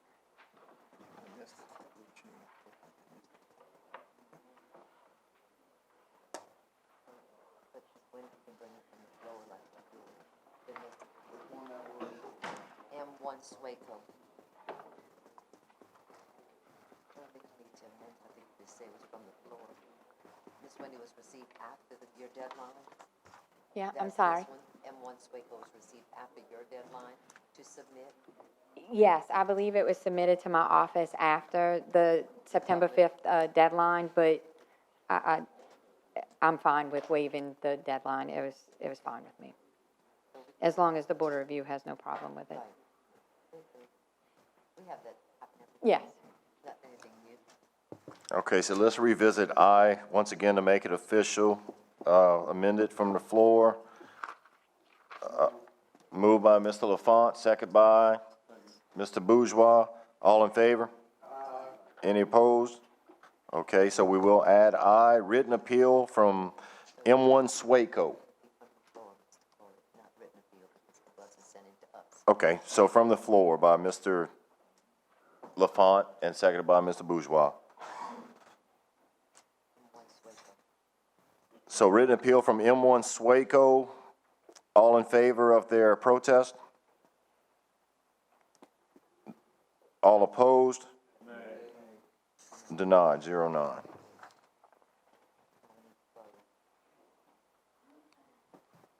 We're already closed. Okay.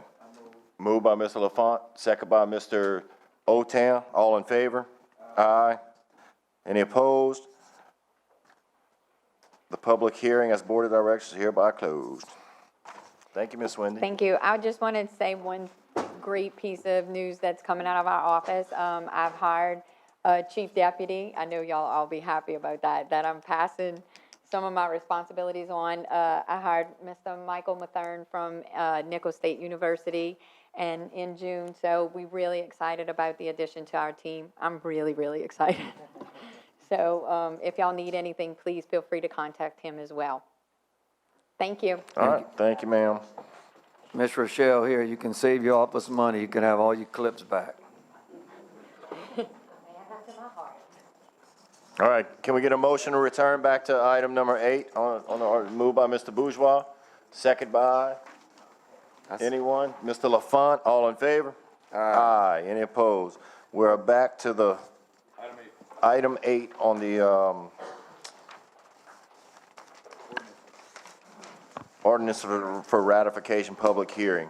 Yeah, that was pretty bad. I mean, you know, we just heard that the tax revenue has gone down, and now we have to vote on $1.2 million to buy some property with a swimming pool. So, Look, they all giving their clips back. Mr. Grow, you have something on this? Yeah, I just wanted to mention, you know, one of the things that hadn't been mentioned yet, and I'm surprised, is pulling $600,000 from the BP All Spill Fund. It's no secret how much money's down, and I don't think throwing money from BP is gonna be the answer. I don't know what I'm not saying for this, I'm saying for everything, just patching it with, I mean, it seems like a lot of things that come up, we patching BP money on it, and that's gonna run out soon too. The other thing I noticed too, and we just got this appraisal today, and I hate to almost even ask this because kind of watch what you wish for. It stuck out, the real estate appraisal was only $500. That's a house appraisal, you know. When we've seen appraisals in the past for boat launches or whatever we've bought, it's been done by, and I saw it was KRU, so I was gonna call you up. Although we're buying a house, should it have been appraisal done by somebody who's doing like corporate type appraisals? Joe Piciola with Piciola and Associates, 115 Piciola Parkway. We're the engineer that's handled this project from its inception. We're also doing the phase 2 of the project. We did phase 1 also. But to come in here and answer some of your appraisal questions, I'm not an appraiser, so I don't assign values to property. In answer to Jerry's question originally, the property that we have slated to purchase is 100-foot wide right-of-way from LA1 all the way to 3235, plus there's some bayou side or Batcher property that's included as part of the appraisal. That wasn't included maybe in the documentation that you have tonight, but we do have survey plats, descriptions that accurately describe exactly what was appraised and exactly what the parish would be purchasing. Now, to get back to the history, there was several appraisals. There were 3 appraisals done by the Greater Lafourche Port Commission 10 years ago. There were differing values in those appraisals. When the parish approached Mr. Martin about the potential of purchasing his property, the parish administration and Mr. Martin agreed upon an appraiser. And that's how we arrived at using Ms. Dufresne as the appraiser for this property. She's a certified appraiser, She was by the handpicked, state. but handpicked. That's It right. wasn't a random. No, she Okay. was handpicked. And then the 2 parties agreed, Mr. Parish President Cantrell and the administrator at the time, I don't remember, it might have been Mr. Bagala. There's been a few. But also Mr. Martin and his attorney agreed on who would do the appraisal. We provide the survey and they did the appraisal. And that's, you know, I mean, Ms. Dufresne was also one of the 3 appraisers that did the appraisal back 10 years ago.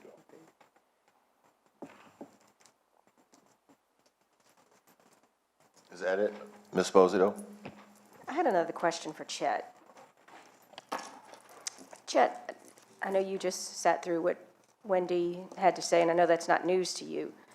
And this project has been underway or being worked on for 10-plus years. Why now? Why the urgency now? Is it because of the big project that's the LNG project, or is it? No, it's not because of the LNG What's the project. urgency in doing it now It's with the because we situation we're have- in? Because of the Chevron facility, we have over 8,000 cars, over 111,000 people flew out of the airport last year. That's why. It's because we're trying to get people safely to that location.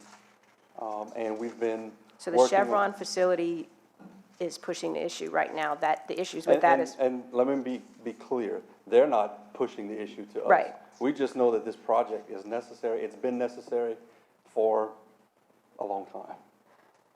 okay.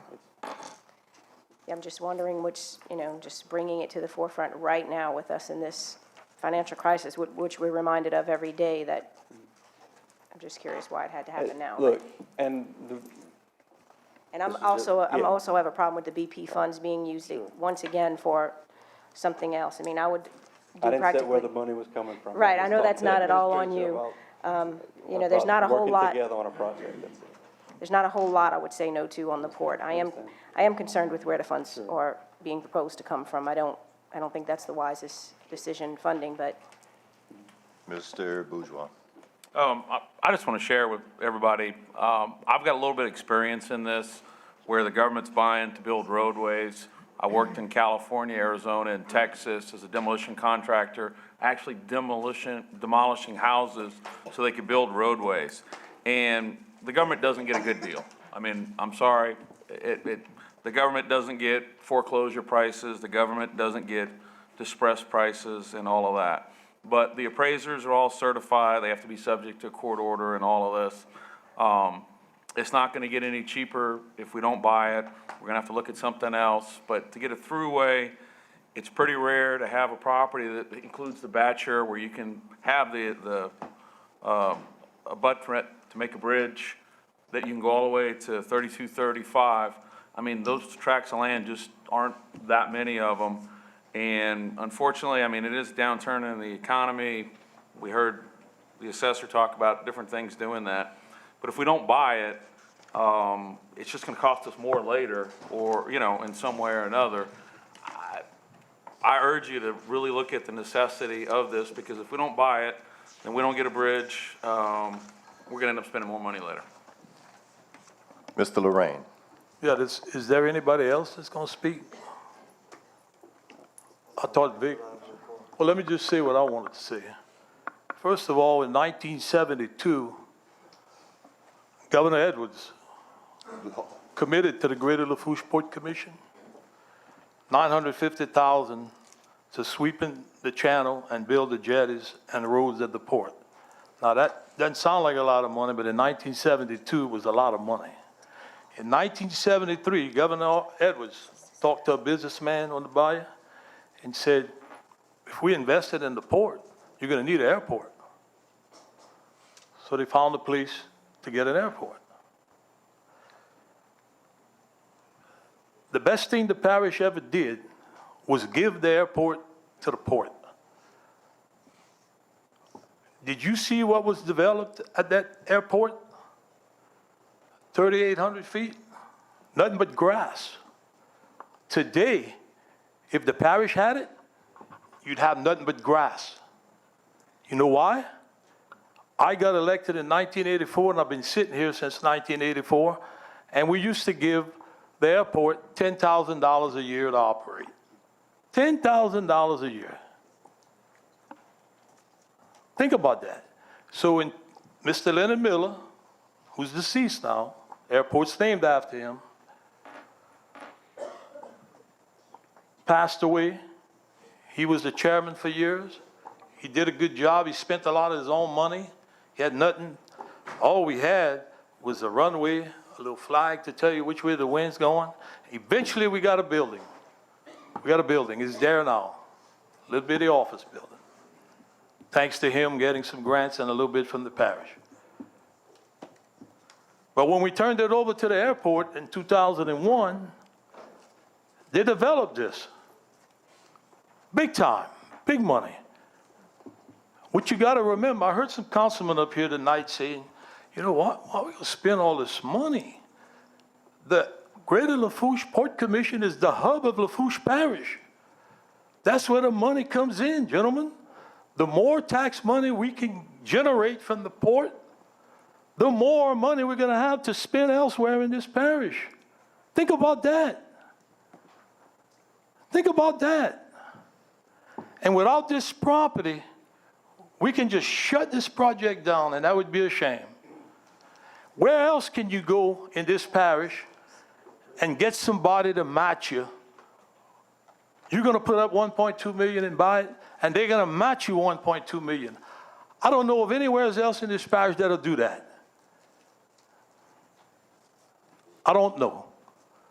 But the more we develop this, the more taxes we're going to generate, and the more taxes we can share throughout the parish. It's a no-brainer. A no-brainer. That's what it boils down to. Just think about it. You can go south, you can go north. Hey, you're gonna have more than one house, I can tell you that, and you don't have much choices. You don't have much property available anymore. And this is direct across. We got the first phase done, we got the second phase that's being worked on, and this would actually be the third phase.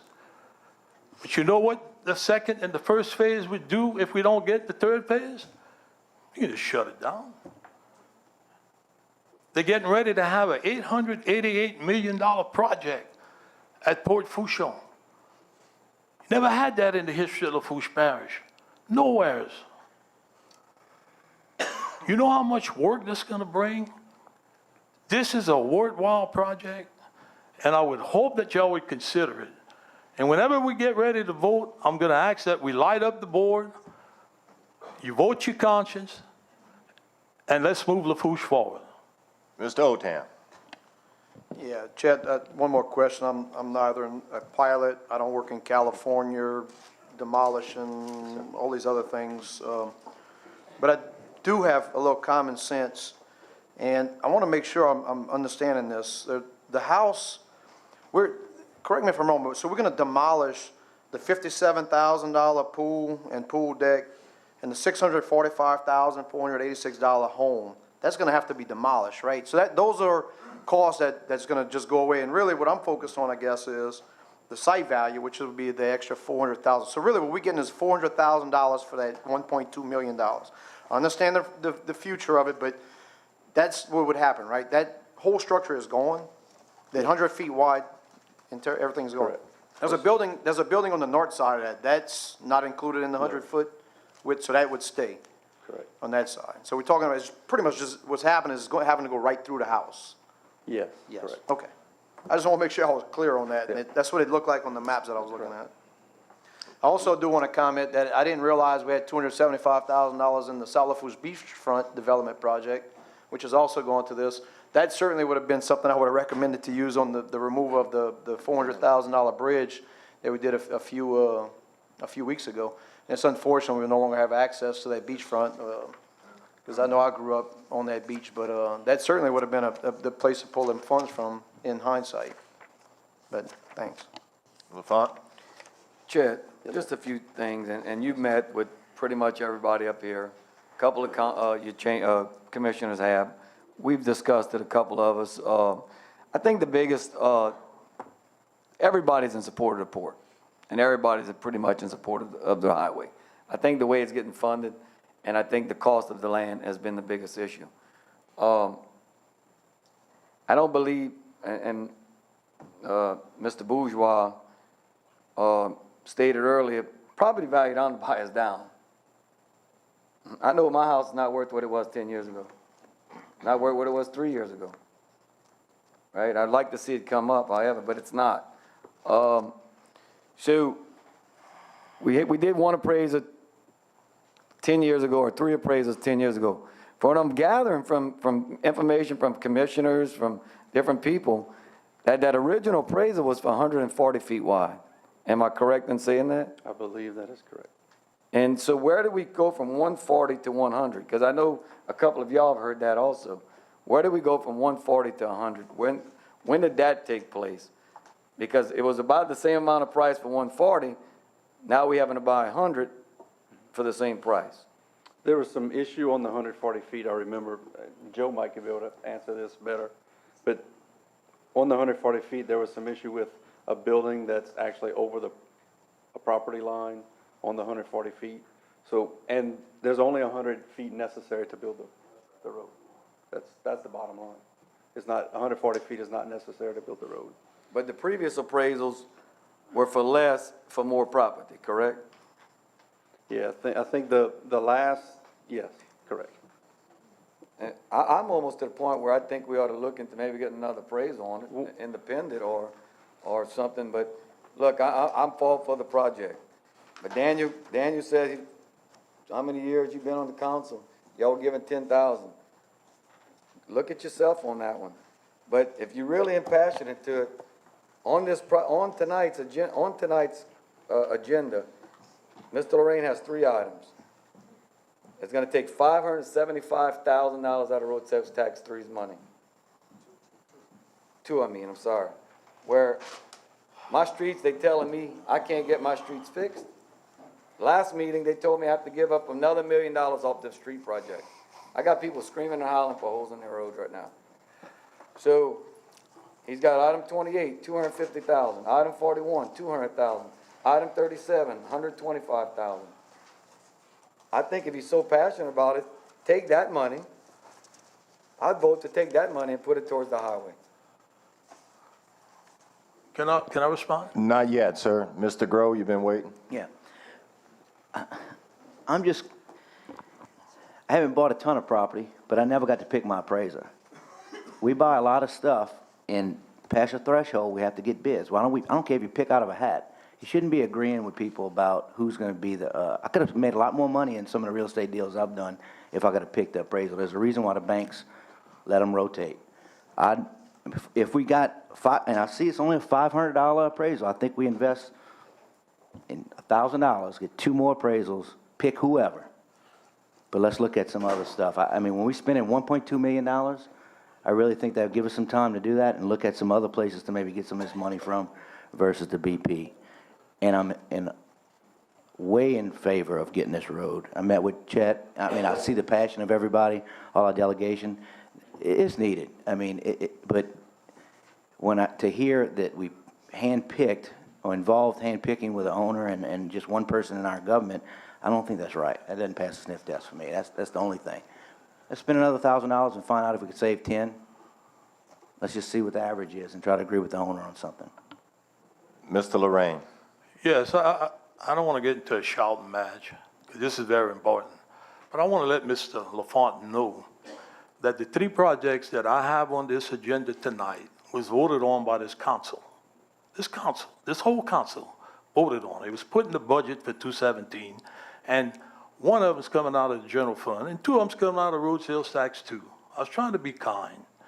This develops after, okay? I didn't put this was put in the 2017 budget, which you voted for, sir.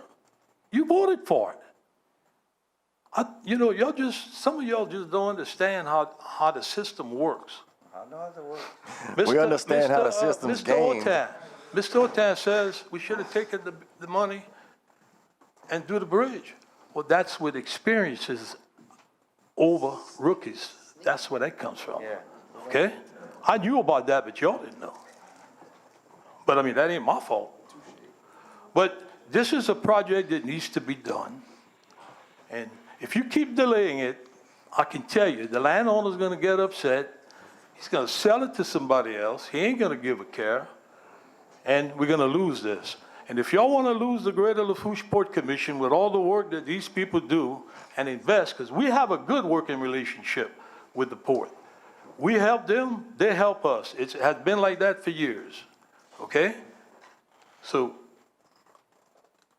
it's a no-brainer. Thank you, sir. Mr. Jones.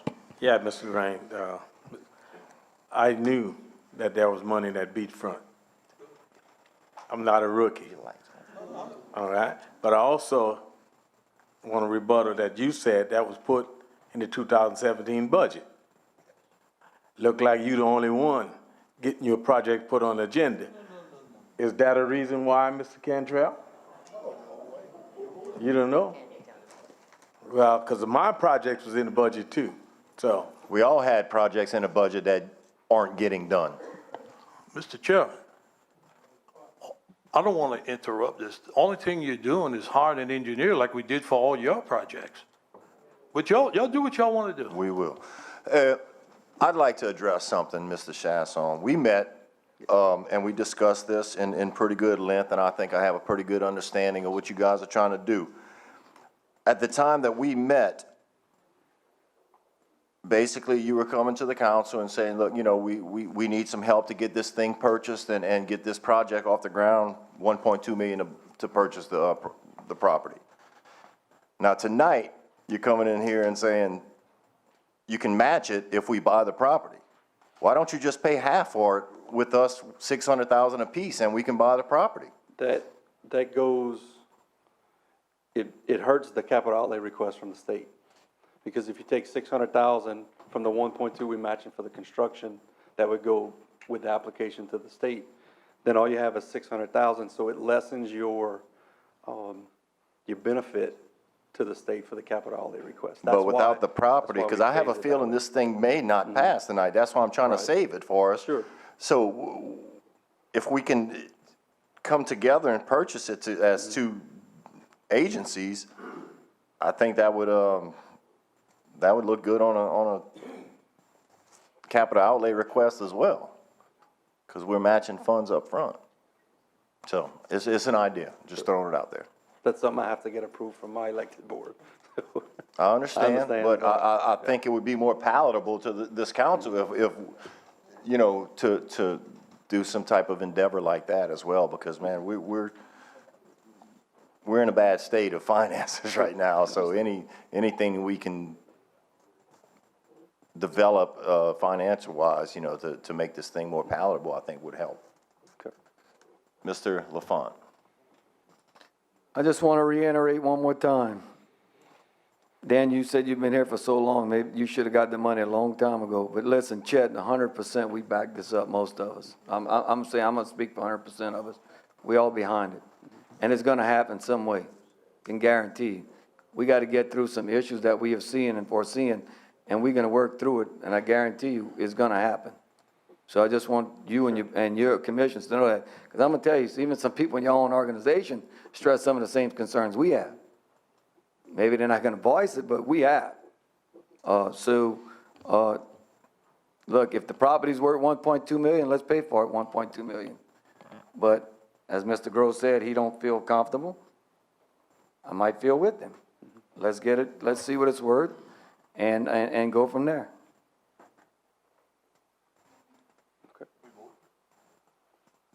Thank you, Chet. Appreciate it. No, you can leave it as is. Thank you. Okay, so anyone else from the public would like to comment on this item? Come on up, please, sir. Name and address for the record. My name is Harold Sherman Jr. Everybody knows me as Chucky. I'm Secretary of the Greater Lafourche Port Commission. My address is 17168 Highway 32. This year's cutoff, last year was Galliano, whatever y'all moved the line to. The only thing I got to say about this project is, Wendy was here tonight saying that y'all lost money. Gentlemen, this road is important. Y'all think y'all lost money. We lose one company. Let's say we lose Schwest because there's not that road. You know how many millions y'all gonna lose in ad valorem tax? It's not us. The port benefits. Okay, I gotta fight for the port. This is my deal. I gotta fight for it. The port benefits. Y'all benefit more than what we benefit. A lot more. Because with the ad valorem tax that y'all collect off the boats and everything else, majority of that goes to y'all. Sales tax wise, we collect nothing off of sales tax. Y'all get everything off the sales tax. So the only thing I can say is I understand Wendy was here tonight. What she has to do, that's her job. Everybody knows, and this is your job up there. I've been doing this thing for 17 years, so I know the way it's played. But the only thing I want to tell you, gentlemen, is we lose one company. Hey, look, port's going to survive.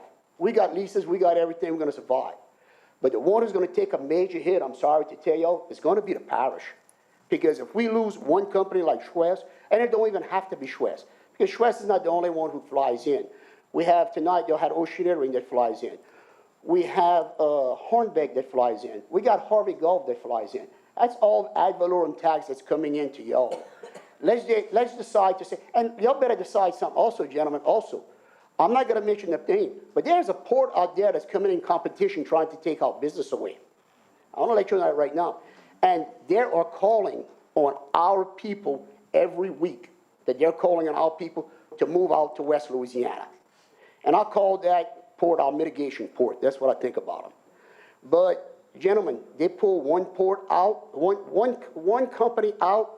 What y'all worried about, this little bit of money, this 1.3 or whatever. And look, that's y'all. Y'all got to do what y'all have to do. But I'm going to tell you one thing.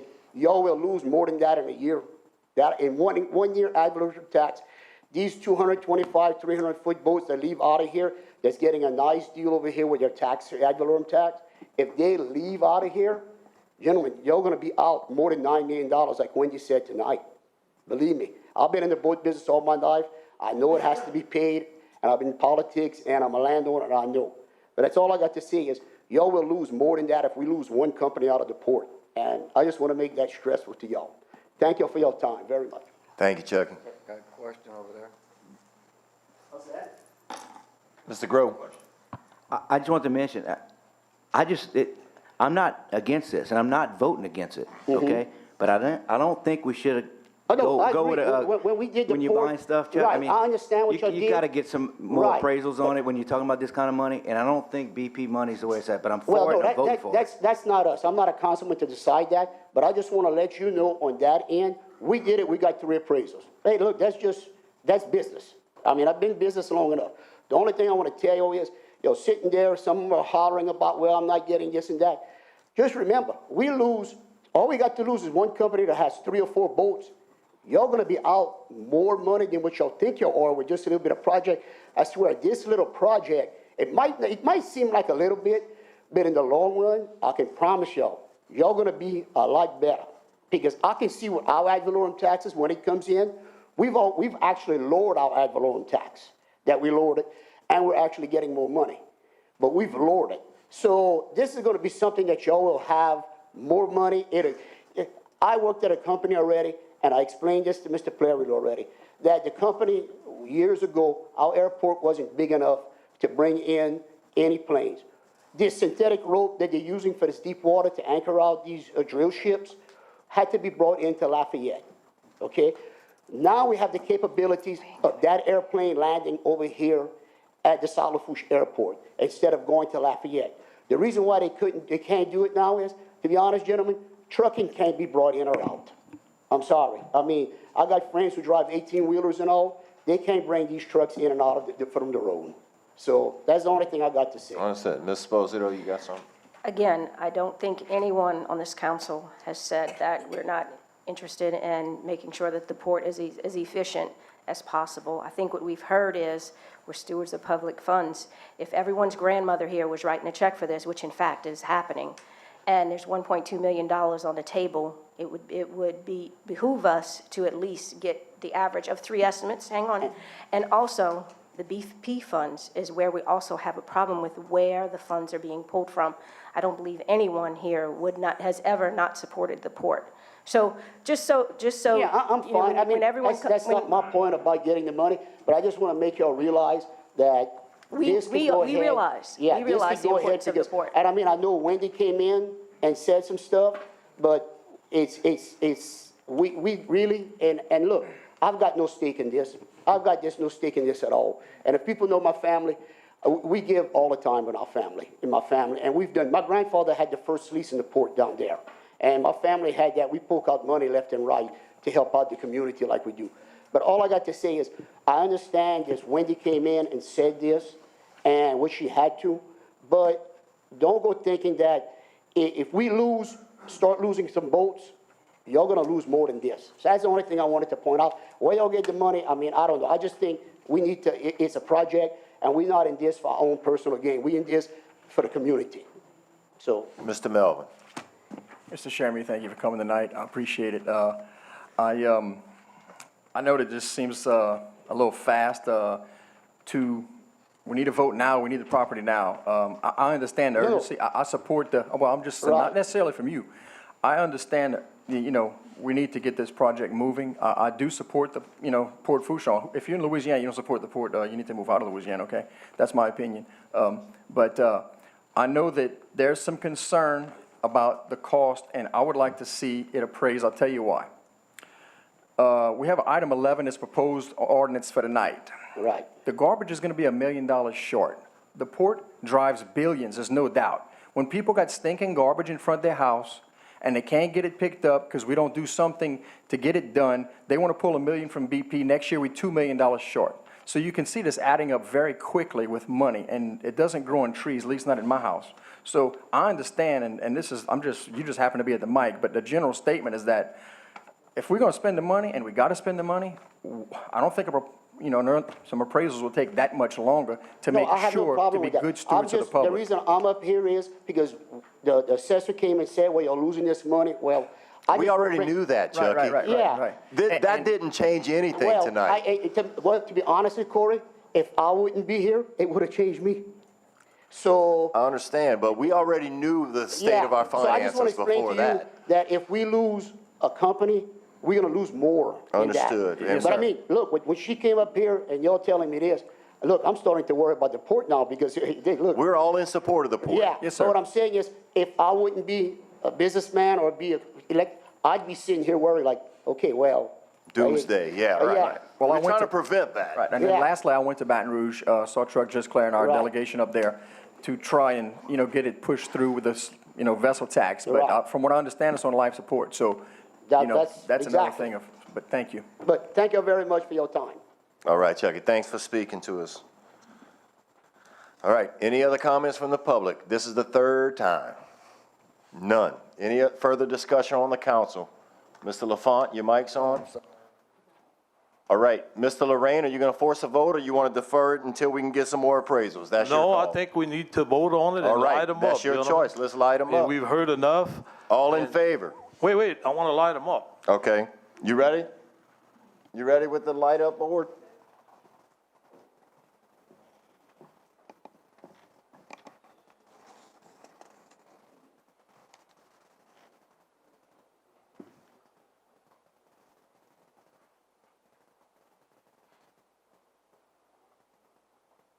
That was your choice. Fails 3-6. Maybe we can get this reintroduced with some more appraisals and some independent appraisals. All right, can we get a motion to close the public hearing? Moved by Mr. Jones, second by Mr. Bourgeois. All in favor? Aye. Any opposed? We are now going to propose ordinances. Mrs. Esposito. Number 9, proposed ordinance requesting traffic calming devices and the appropriate signage to be installed on West 133rd Street, Galliano, Louisiana, Ward 10, District 9, Parish of Lafourche, State of Louisiana, under the rule of extenuating circumstances. Councilman Lorraine. Number 10, proposed ordinance establishing a four-way stop at the intersection of Camellia Lane and St. Louis Street, Emerald Lane and St. Louis Street, Garden Lane and St. Louis Street, and Fern Lane and St. Louis Street, Racine, Louisiana, Ward 3, District 6, Parish of Lafourche, State of Louisiana, installing necessary four-way stop signs at each intersection, providing penalties for the violation thereof. Councilman Perilou. Number 11, proposed ordinance providing for the 2017 supplemental appropriation 17-030 within the 2017 operation and maintenance budget to cover the shortfall in solid waste 107 in the amount of $1 million, and authorizing the parish president to sign, execute, and administer said transaction as provided for by Article 6 of the Lafourche Parish Home Rule Charter. Councilman Lorraine.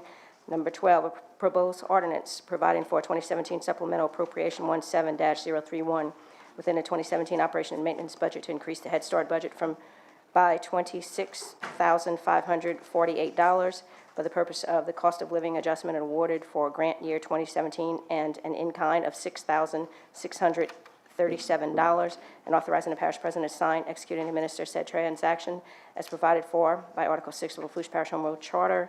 Councilman Melvin. Thank you, ma'am. At this point, we're going to take a 10-minute recess.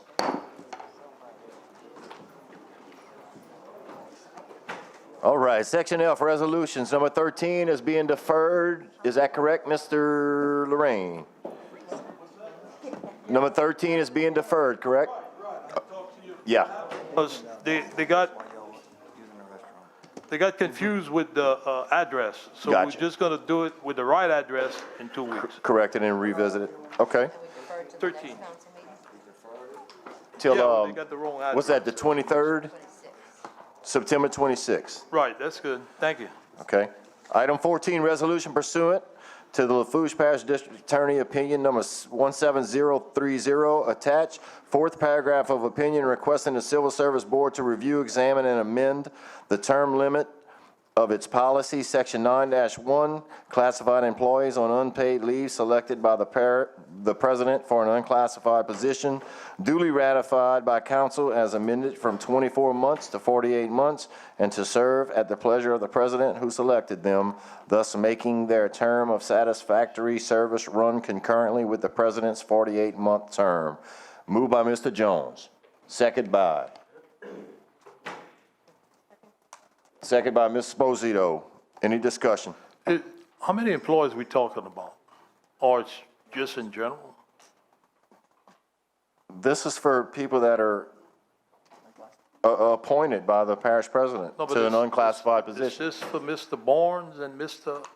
Any people that are I'm just asking. appointed, yeah. I'm just asking. Okay, thank you. They're the only two right now that fit in that category, I believe. Well, that's what I'm asking. Okay. Thank you. Mr. LaFont.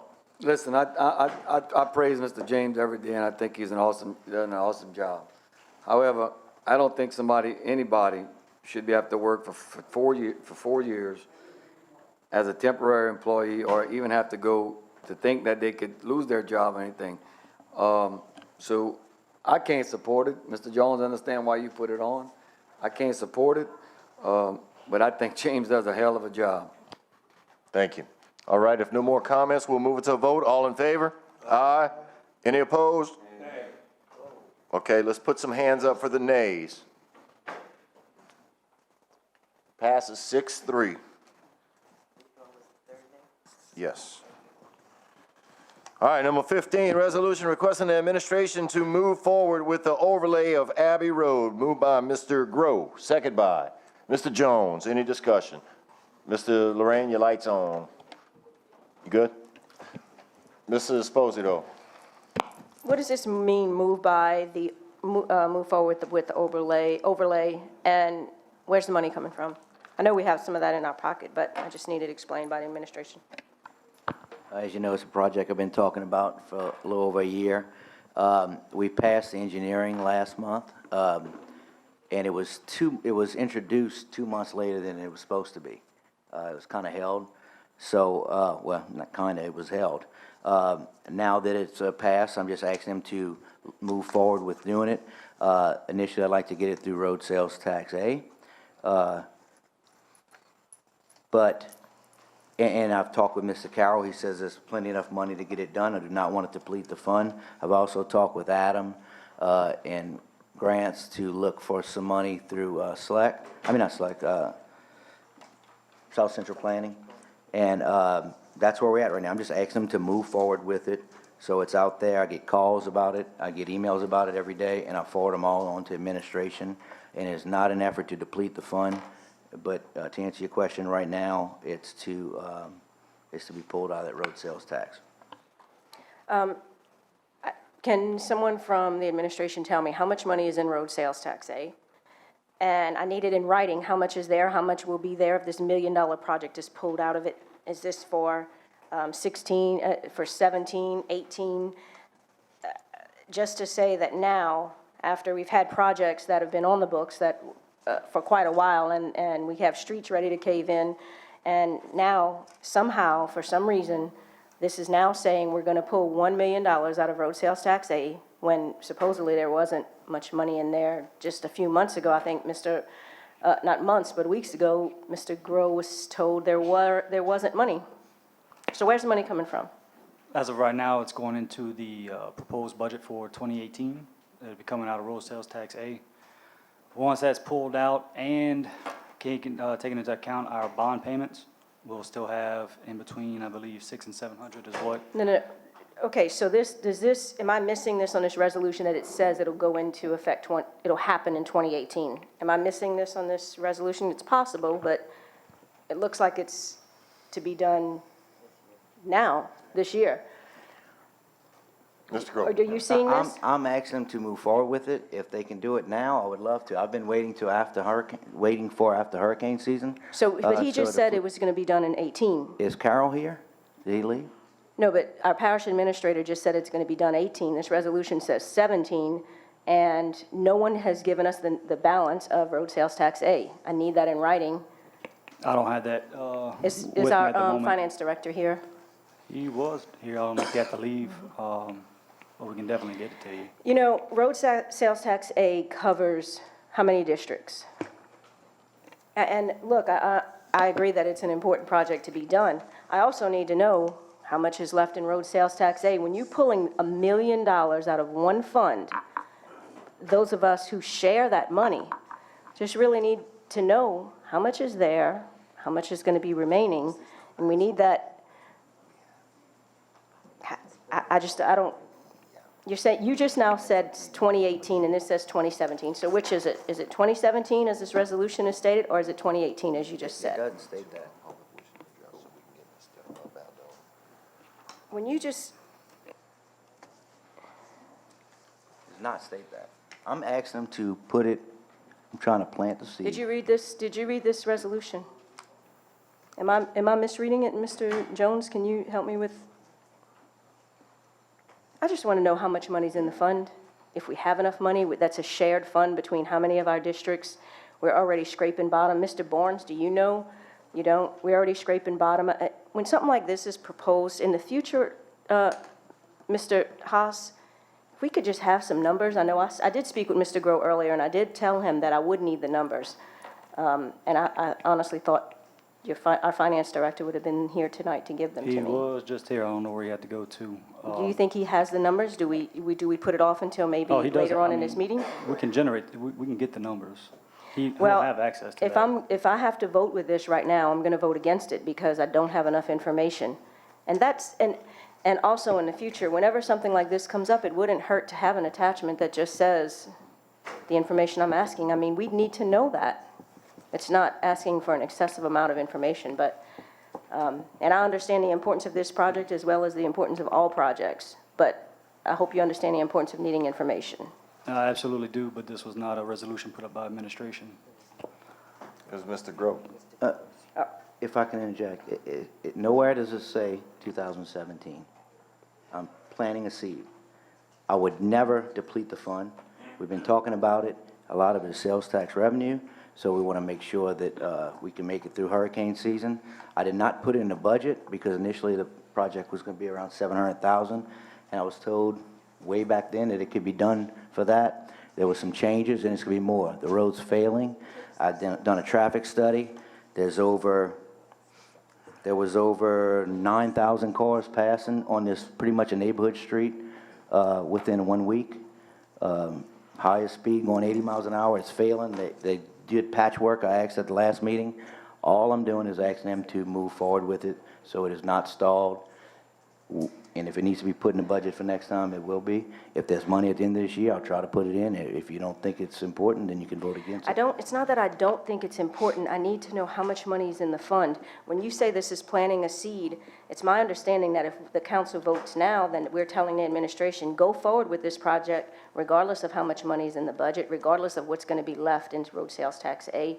And although we'll have to approve a supplemental, I just think and we spoke earlier, when this information is something like this is requested, we just need all the information, and I won't support this. Mr. Jones. Yeah, Ms. Lucy, that resolution we did this year was for the engineer to do it for $100,000. But also, this resolution is just requesting the administration to move forward. They have to come back to the council to get it approved. And I don't think that's gonna happen because a small piece of Abbey Road is in my district. And so, the administration's not moving forward with District 1. So I don't think we're gonna have to worry with that, Lucy. All right, let's, I do have an email today, and he was going to explain this, and it's all estimated. So at the end of this year, they project a 1.7, 183 ending balance, okay? The projected estimated balance was 2.5, and it's coming in lower, okay? So they will have, the ending balance includes $1 million in projected costs carried over from 2017 if it would roll into next year. So, Okay, how many of us share road sales tax two? There's 6 of us. So 6.5. So you're saying that that's a lot to pull out at one time and then tell the rest of us that we have to split this when we're being told now that our projects, there's no money to do projects, there's no money to put pumps in. I just need some numbers. I think, we just need some numbers. And not just a few weeks ago, we authorized the engineering of it. Has this been engineered yet? Has the project been engineered? We paid we approved $100K to engineer it. Has that been done? No, y'all approved for us to move the money to get Right. started on the engineering, but we have not initiated the engineering as of yet. Has a firm been picked? No, ma'am. Okay. All right, let's move along. We're spending a lot of time on this. Mr. Chairman, I'd like to deviate to, We gotta settle this I'm item sorry. first. So Mike, you wanna leave it to a vote? Okay, all in favor? Aye. Any opposed? Passes 8-1. Go ahead, sir. Mr. Chairman, I'd like to deviate to members wishing to address the council, members of the public. Can we get a second on that? Mr. Bourgeois, seconds, all in favor? Aye. Any opposed? Okay, Commissioner Damon Baldone, please step up and state your name and address for the record, please, sir. Thank you, Mr. Chairman and members. My name is Damon Baldone, 4107 Bayou Black Drive, Houma, Louisiana. I'm the current Public Service Commissioner for District 2 that represent 13 parishes: Terrebonne, Lafourche, St. Mary, St. Martin, Iberia, Lafayette, East Feliciana, West Feliciana, East Baton Rouge, West Baton Rouge, Livingston, Point Capee. So it's a big district. When President Trump appointed Scott Angel to head up the Gulf Energy and Safety Council, I was appointed by Governor John Bell Edwards to replace him in this seat. So I've been serving this seat for about 4 months now. And I wanted to approach you today. First of all, I know some of you and some of y'all may not know me, but I was a state rep for 3 terms, representing Lafourche and Terrebonne from 2001 to 2012. And I'm glad to be able to represent Lafourche again. As your Public Service Commission, you know we are in charge of regulating utilities for the state of Louisiana, investor-owned utilities in this area, especially like SLECA and Entergy. So if you have any issue with those companies or any regulated water companies or sewage companies that are privately owned, please give me a call if you're having some issues helping out. I can help you solve those problems a lot quicker, probably. As a Public Service Commissioner, I want to advise this council of a new energy efficiency program that the Public Service Commission started last year. The Public Service Commission did a bad job, in my opinion, last year of asking the parishes to apply for this grant. What happens is in every utility bill, 0.5% goes towards energy efficiency programs. The Public Service Commission has allotted that half of that money go to government agencies and in half go to the private sector. So I have to award grants, and I'm the get to award grants for my district. And when I had to award grants this year, there was no request from Terrebonne or Lafourche, and it's not your fault. I think it's the Public Service Commissioner's fault. They didn't get that out to the public last year. So every grant that I have to award this year is going to East Baton Rouge and Point Capee Parish, and none is coming down here. So I think that's the value of having somebody from our area up there. In the future years, we think it may be as high as $1 million to $2 million a year. Again, I have to spread that out amongst the 13 parishes. So I want to advise you next year, and I'm going to give you, I got a little paper that tells you about the grant, and you can make sure you get it to your grant writers. This energy efficiency program, again, half of that has to be used towards programs for the government. So if it's a rec district or the sheriff can use it for his jail, you want to change HVAC system or add some LED lighting, some street lighting, things like that. So it's a great investment. I mean, like in the sheriff's office, I think in Zachary I'm giving about $100,000, but they're going to save about $20,000 a year. And that's a pretty good amount each year they're saving. And I know y'all were here for this budget. Times are tough, so every dollar counts right now. Again, it's not a huge program, but it can help. May help out rec district a huge. If they could save, a rec district can save $4,000 or $5,000 a year in an electric bill. That goes a long way. So, as your Public Service Commissioner, I just wanted to introduce myself. I live right down the road. I'm going to be here a lot, so you'll see me.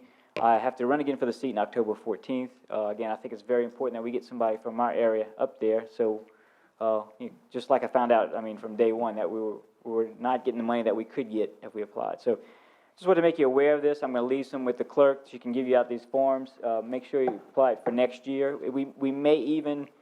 There's a deadline coming up soon, but I think we plan on extending it. It's supposed to be September 15th. We're going to extend it for probably December, so I'll give you some time to apply December so we can give you some money hopefully next year. So I appreciate your consideration. I'll leave my cell phone number with the clerk, so that way everybody has my cell phone number. If you don't have it already, feel free to call me anytime of day.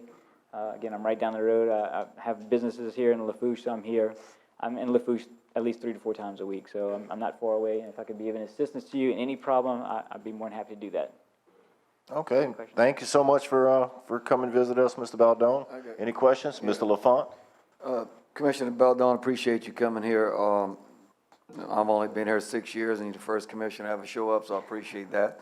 I just want to reiterate what I discussed with you earlier. And look, I think Energy does a good job. I think Sleeka does a good job. But one of the biggest things that I heard in gripes, and I still hear gripes from people, is when they open that electricity bill and they see a hurricane surcharge. As a business owner myself, we've got several business owners here, we have to take insurance out on our property, we have to take insurance on our assets. And if a hurricane comes and destroys it, guess what? Either the insurance has to pay for it or we lost. We cannot put that cost onto our consumer. I do not like that, and I hope you can help us out and voicing that opinion for us, because, you know, not only does Energy take a hit when a hurricane, but the poor people take a hit too. I promise you, I'm gonna conduct a study, make sure to see what the cost of the insurance is and weigh it out. The good thing is, there's a fee in your bill right now for Katrina-related damage. I think it's $2.75 or somewhere in that range. It's coming off next year, so your rates will go down. One thing I do want to tout is we have the lowest rates in the country because we have an unbelievable regulatory system where we allow the investor-owned utilities to have to make a return on investment. However, we do not allow them to pass on unneedly costs to the ratepayers. So I'm proud to say that we have number one in the country, and that's something we should be proud of. It helps us attract business. It helps you keep your lower rates down. So anyway, I plan to keep us at that position as long as I can. That's what I plan on doing. So thank you again. Thank you. Thank you so much, sir. Motion? Yes, I motion to deviate back to the regular agenda. Second? Second by Mr. Bourgeois. All in favor? Aye. Any opposed? All right, number 16, resolution amending Resolution 12-167 as it pertains to setting the guidelines of the legislative internal auditor. Moved by Ms. Esposito. Second by Mr. Jones. Any discussion? You want to discuss your own thing? Right, I just want to Okay. mention Go ahead. something about it. I know there were one or two parish employees who had questions about whether or not Mr. Bagala was getting a raise. That's not the situation. What we're amending right now was just the resolution that originally established the position. Reggie Bagala's salary has not changed. As a matter of fact, the money that was in the budget for that position was $80,000. He did not get given $80,000. This is what he's been making all along. This amendment that I'm doing is simply housekeeping. It didn't have in it that he can work different hours. It didn't include the fact that he can work from the Matthews office. So just a housekeeping. Reggie is not getting a $10,000 increase, and so please I just wanted the parish employees to understand that, and those who are thinking it is just misunderstanding what's happening. All right, thanks, Mr. Bourgeois. And I'm just going to ask a question, nothing against Mr. Bagala, but I've had other employees of the parish who are constituents who, I mean, I appreciate your explanation of that, but did we hire him at more? I mean, I guess my question is, are we paying him more from the start than we were authorized, if this is housekeeping, or how was his salary set originally that we have to amend it? This was not what hired him. It was a resolution that was separate that hired Mr. Bagala. I guess what I'm trying to understand is that why do we have to amend it from 60,000 to 70 or something, however we're doing this? Can you explain that, Ms. Carlene, so he can understand? And Mr. Bourgeois, Mr. Chairman, may I? Go ahead, please. In 2012, when the previous legislative internal auditor was hired, the resolution that Mrs. Esposito is amending was his. When Mr. Bagala came on board,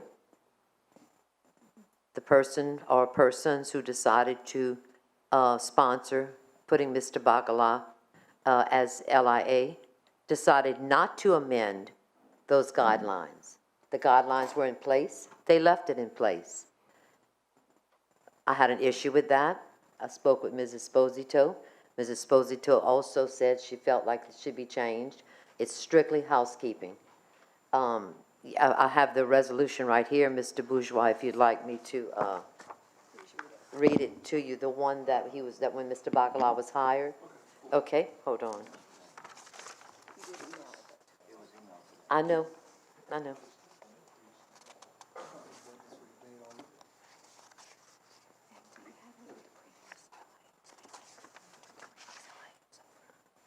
I don't. I have it, hold on. I don't know what the previous auditor was making, but I think when he left, the budget was 80,000, if I'm not mistaken. That's correct. And Mr. Am I Bagala correct? was not hired in at 80,000. Correct. When we hired Mr. Bagala, he was hired at 70,000 plus benefits. The previous legislative auditor in 2012 was hired at 60,000. So all Mrs. Esposito is doing is taking the previous guidelines, which were never amended, never fit Mr. Bagala, and that's all she's doing. Nothing more, nothing less. Mr. Bagala didn't get a raise. It's just a matter of housekeeping, because it had never been done, and it should have been done. It just wasn't. Okay? Is that good? You okay with that? Mr. Lorraine? After the depression I heard here tonight, it's still an increase, no matter how you want to look at it. You can look at it the way you want. No, it is not an It's increase. an increase. He was is hired not at an 70,000 and I'm he's telling still you. making Do you need 70. My a copy? opinion, Do you it's need an to see the increase, resolution and I again think that it's an was insult to approved? all the workers. Well, you're incorrect. Did you see the resolution that was emailed to you today, which stated when Mr. Bagala was hired, that's by the Lafourche Parish Council convened in special session, that it does hereby approve the hiring of Reggie Bagala as a legislative internal auditor for Lafourche Parish Council on an annual salary of 70,000 plus benefits effective immediately. Mr. Bagala wasn't hired at the amount that he was making as parish administrator. He was hired at the amount he was making in his previous position of department head, and it was approved by this council already, so your point is moot. Still an increase. We tried to give a Let's go. $3,000 raise We're the other speaking day, out and of we didn't turn do it. here. We It's got not to an get this increase. thing back on You're track, and incorrect we're going to again. put it up for a vote right now. All in favor? Aye. Any opposed? Two nays, Lorraine and Bourgeois. Passes 7-2. Item number 17, resolution reappointing one commissioner to represent the Golden Meadow Police Department to the Lafourche Parish Children and Youth Planning Board. Mr. Lorraine. One applicant, Reggie Petrie, so I move we put Reggie. Can we get a second? Second by Mr. Otam.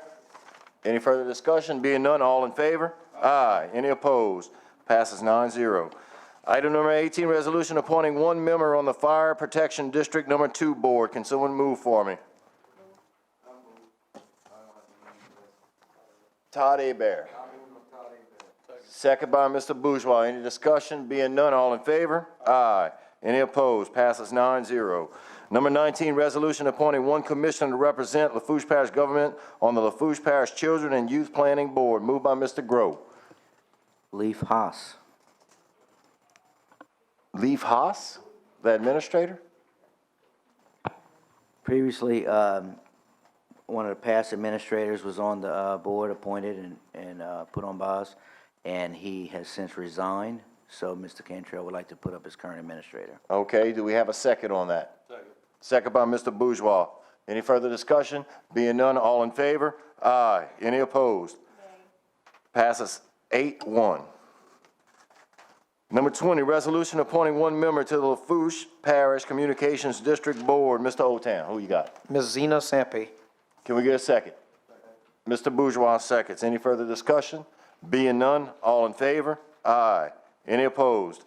Passes 9-0. Item 21, resolution approving the 2017 self-assessment results and program improvements plans, PIP, of Lafourche Parish Head Start, and authorizing the parish president to sign, execute, and administer any and all relevant documents. Moved by Mr. Melvin. Second by Mr. Bourgeois. Any discussion? Being none, all in favor? Aye. Any opposed? Passes 9-0. Number 22, resolution approving an agreement between the Governor's Office of Homeland Security and Emergency Preparedness and Lafourche Parish Government for the Emergency Management Performance Grant, EMPG, fiscal year 2017, and authorizing the parish president to sign, execute, and administer said agreement and any and all relevant documents. Moved by Mr. Otam. Second by Mr. Jones. Any discussion? Being none, all in favor? Aye. Any opposed? Passes 9-0. Number 23, resolution approving amendment number 1 to the application for funding for the CDBG Gustav Ike project entitled Lockport Community Center, and authorizing the parish president to sign, execute, and administer said amendment and any and all relevant documents. Moved by Mr. Otam. Corey, I want to defer that to the next meeting, just so we can look back at the revision to the scope of the project. What's the date? September 26th, it is deferred. Item 24, resolution approving the 2017-2018 cooperative agreement with the Louisiana Department of Natural Resources to continue the coastal zone management program with the Parish of Lafourche and authorizing the parish president to sign, execute, and administer said agreement and any and all relevant documents. Moved by Mr. Otam. Second by Mr. Bourgeois. Any discussion? Being none, all in favor? Aye. Your vote counts, gentlemen and lady. All in favor? Aye. Any opposed? Passes 9-0. Number 25, resolution approving change order number 1 from Thomas E. Construction, Inc. for the project entitled Leeville Pavilion and Handicap Accessible Fishing Pier to decrease the contract price by $8,828.30 and authorizing the parish president to sign, execute, and administer said change order and any and all relevant documents. Moved by Mr. Lorraine. Second by Mr. Otam. Any discussion? Being none, all in favor? I had my light on. I had my light on. Okay, go ahead, sir. Yeah, we had the dedication to that fishing pier yesterday, and I'd like to thank Mr. Bourgeois and Mr. Cantrell for showing up, because everybody was invited, but some people got to work. What I would like to do, I'd like for the administration to do, the $8,828.30, there's a couple of things that may need to be done at that fishing pier, but it can wait. Since Mr. Lafont's boat launch is really not officially bought, I think they're still working on the paperwork, the lawyers. I'd like for the administration to dedicate that money to the Lockport boat launch, see if they can bring us some shells or fix some of the wharves, whatever. But I'd like to see that money dedicated to the Lockport boat launch. Thank you. All right, thank you, sir. All in favor? Aye. Any opposed? Passes 9-0. You abstained from this last one? Number 25, yeah. Okay, so, Form of business relationship, I still have to abstain according to ethics. yeah. Number 26, resolution amending resolution number 17-055, that amended resolution number 16-027, which stated that all checks issued by the Lafourche Parish government shall be signed by 2 of the following, scratch 3, 4 individuals: elected Parish President James B. Cantrell, Parish Administrator Leif J. Haas, Account Manager Renita Jackson, and Director of Finance Carol F. Hemel III. And that said individuals are authorized to sign on all accounts dealing with the transfer of funds. Moved by Mr. Grow. Second by Mr. Bourgeois. Any discussion? Being none, all in favor? Aye. Any opposed? Passes 9-0. Number 27, resolution approving change order number 1 from Huey Stock Steel LLC for the project entitled Highway 308 Road and Drainage Improvements to increase the contract price by $10,977.78 and authorizing the parish president to sign, execute, and administer said change order and any all relevant documents. Moved by Mr. Lorraine. Second by Mr. Bourgeois. Mr. Lorraine? Yeah, I'd like Sandy, the engineer, to get up and explain it, because this is a CDBG grant funded by the federal government and the state 100%. And there's $60,000 under budget as we speak. Sandy Guidry with Angela Piciola, 15511 East Main Street, cutoff. This change order is for right under $11,000. What it's gonna, it takes into account some conflicts, utility conflicts we had on the job. There's a conflict box for culverts. There was a water and gas line that ran through it, and we had to move the generator pad, so there's a little bit of additional fence, and then some sewer tie-ins. Like Mr. Lorraine said, we were $60,000 on the budget. This is right at 11, so we're still 50 under, and this is all strictly grant monies.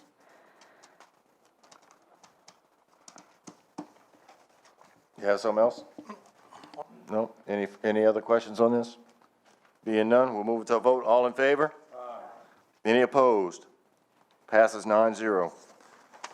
Number 28, resolution approving a contract between Lafourche Parish Government and Angelette Piciola LLC for engineering services for the project entitled West 107th Street Drainage Improvements LPG, Project 17015, and authorizing the parish president to sign, execute, and administer said contract and any and all relevant documents. Moved by Mr. Lorraine.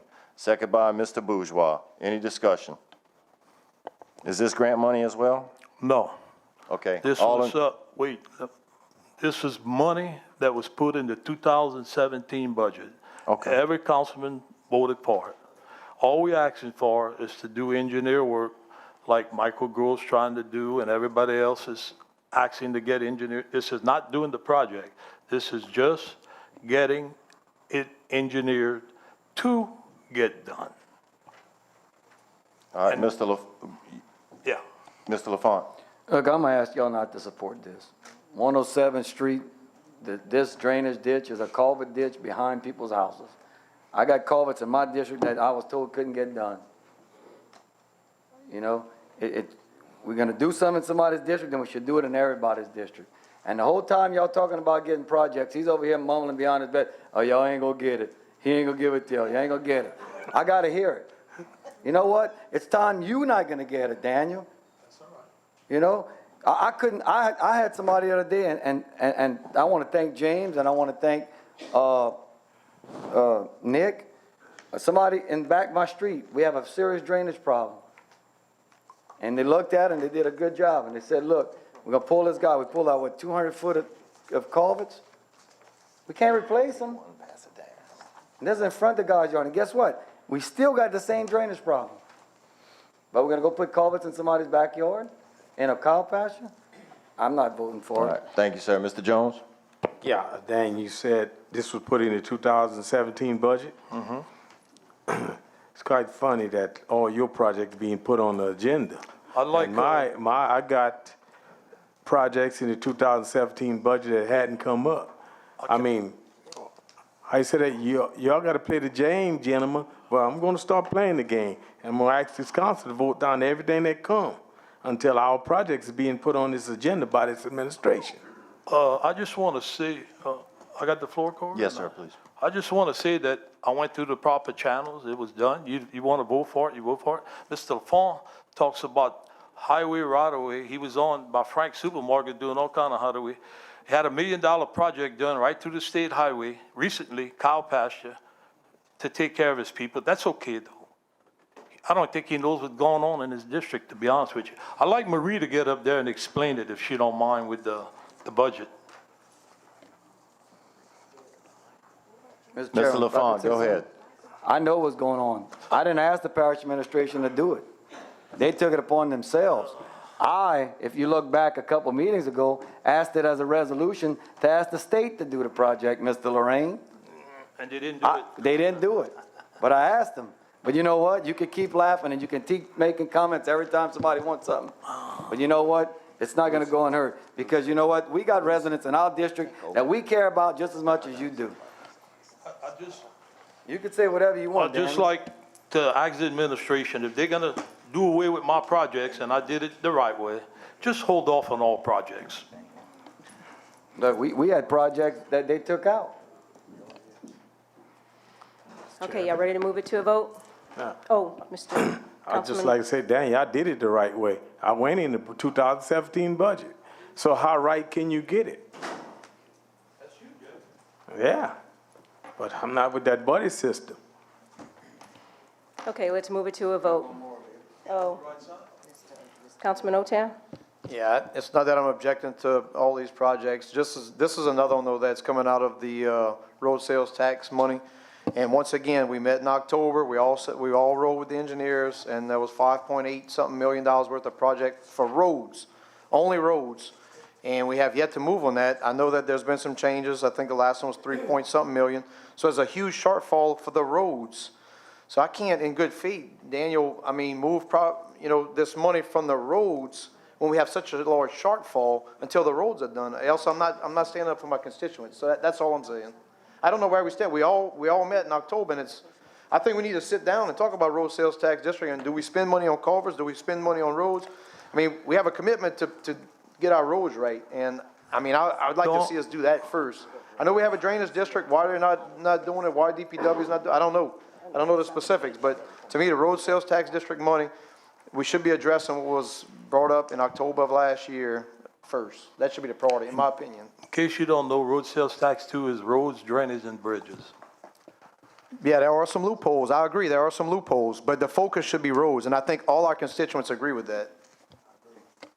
Okay, let's move it to a vote. All in favor? Aye. All opposed? Nay. Thank you, gentlemen. Who's in favor? That's Bourgeois and Lorraine.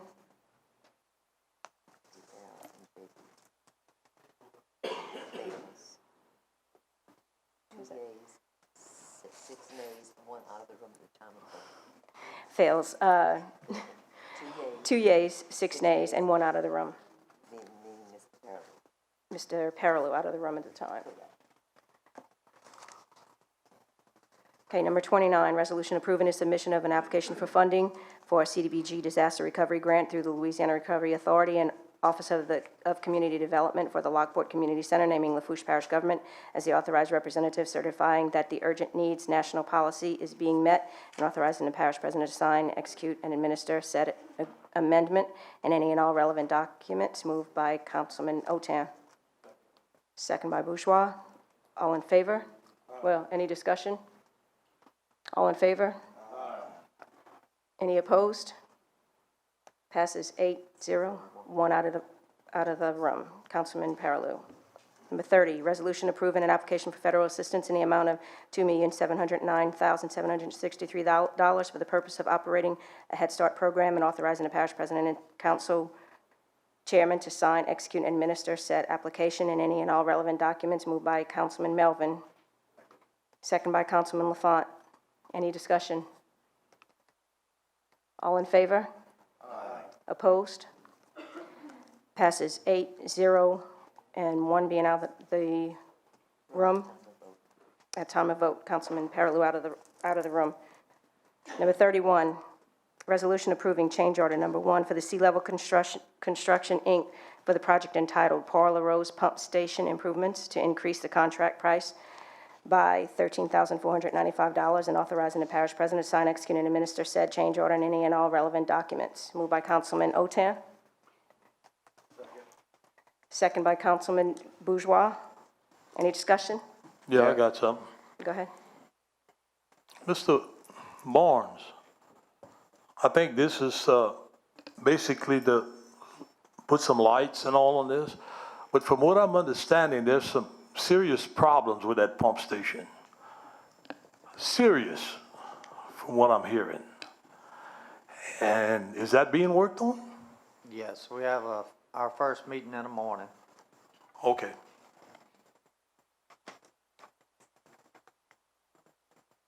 Go ahead. State your name and record. I'm sorry, for your- Sandy Guidry, Angela Picciola, 15511 East Main Street cutoff.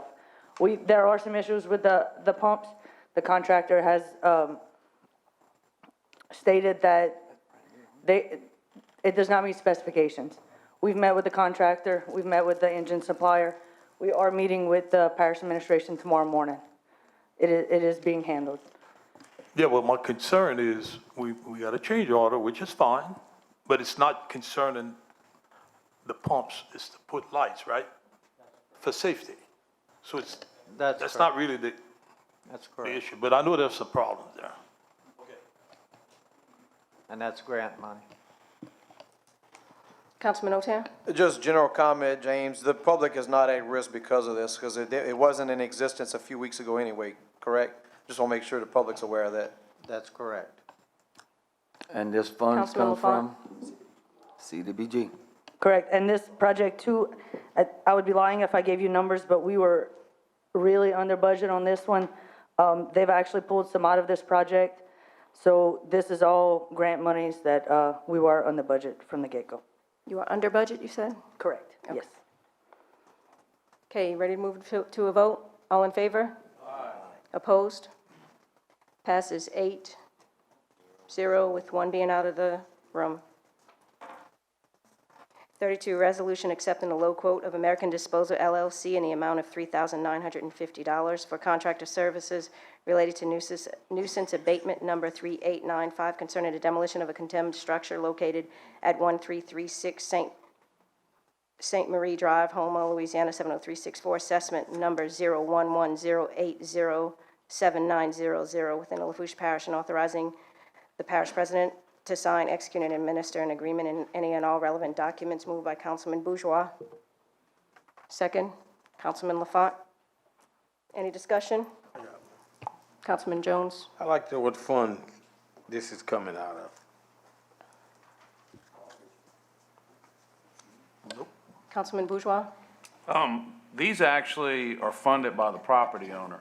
What happens is that when there's nuisance, derelict properties, derelict structures, different things like that, I'm sorry. No.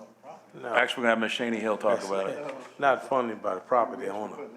We put- Yes. Shaney, state your name and address for the record, please.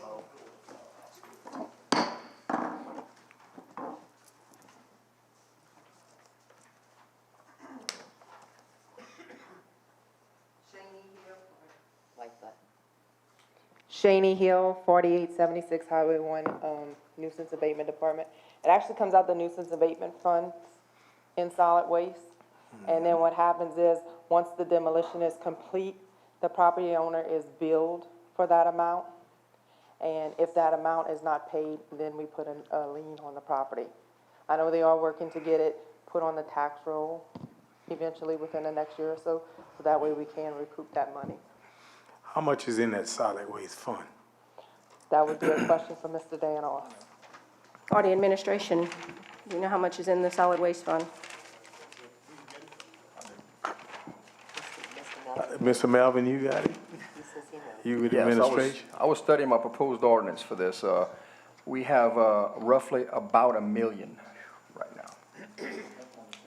And Well, I'm talking about if you want to know what's in solid waste, the one that's going to shortfall, we're going to have to do something with it before the end of the year because we're going to be down $1 million and $2 million for next year.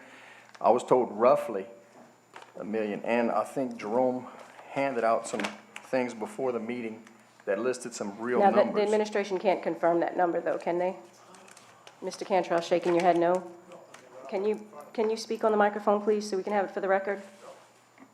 I don't have those figures in front of me, and there's so many fund balances, there's no way. Okay. But we can get it for you if you need it. Okay. Mr. Jones? And in the future, we upgraded all this. We got internet service here. We got laptops. This administration should have these numbers right in front of them. Getting back with you, you pull up Munis, the numbers are there. So in the future, please have the finance director bring his laptop so we can get some numbers. I think the solid waste fund is being short, but we're doing a lot of demolition work. And it's getting paid out of the solid waste fund. All of a sudden, we're getting all kind of stuff. You know, we gonna have to really look at this. Shaney? Shaney Hill, 4376 Highway 1. Mr. Jerry, there's separate funds under solid waste, and we do have a separate nuisance abatement fund. I understand. And that is so that's separate from the solid waste. I understand it, but solid waste is becoming short. The garbage is becoming short. Still cleaning up all this property that we never getting paid back for, putting a lien, we need to look at some of this money and go to solid waste. That's my point. Shaney, is there a limit to how many, is there a dollar amount that we're budgeted each year for demolition? I think there is an amount, but I don't do any Can the of the administration financial answer, is stuff. there a dollar amount budgeted for demolition? They don't know. Mr. Haas, is your light on? I can't see you behind Mr. Jimmy, I'm sorry.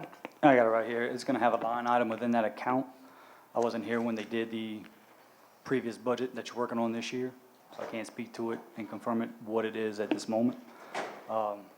Unfortunately, our finance director had to leave prematurely, otherwise he would be the one providing you with that answer. Okay. Any other, Councilman Otam? Yeah, I just want to make a comment. I want the public to fully understand that we're talking about, we send them a bill and then we put a lien against them, but is it not fair to say that we collect very, very, very little? That's a fair assessment. And the only reason I point that out is because there are so many nuisance properties and everybody wants them gone. And, I just want people to understand that government is funding this. We're not being reimbursed to any huge percentages. It's tough. And while I do have the mic, I do want to thank, I don't want to name any names, but all the individuals with the nuisance abatement program, because we've had some major, major issues in my district, and we're slowly cutting to them. And you can't imagine how bad some of them are. So I certainly thank the work that they do, and I want the public to fully understand that, you know, when they're hollering that government needs to clean it up, there's a cost that's associated. First, you have to go through the public, you know, notice process, which is lengthy. Everybody wants it to happen overnight. And sometimes we have drainage issues associated with it and mosquito issues, et cetera. So it's a tough deal. But by and far and large, we do not get reimbursed by the homeowners or landowners. And I'd like to add to that, Mr. Haas, if there's some way we could be given some data, Mr. Cantrell, on how much we actually do get reimbursed, what percentage we're reimbursed each year. I know you may I don't know how many years you can go back, but I'd like to know what's, you know, at least last year and this year so far in 17. That'll help our constituents who want to know. Any further discussion? All in favor? Aye. Opposed? Passes 8-1. 8 ones, 8 yeas, 1 nay, 0 absent. All right, moving on, number 33.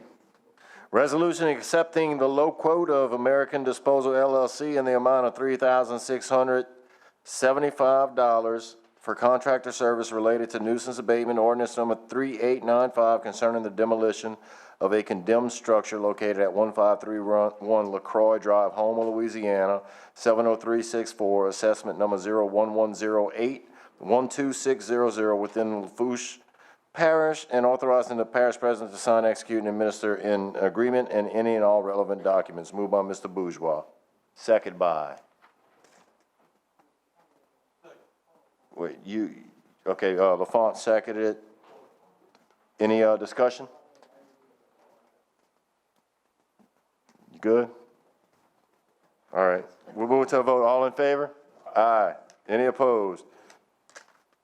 Passes 8-1.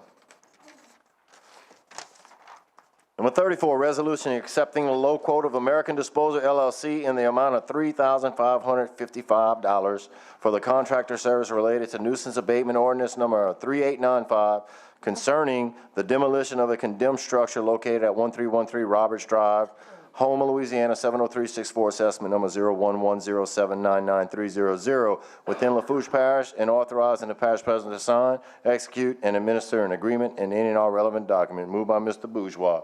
Second by Mr. Lorraine.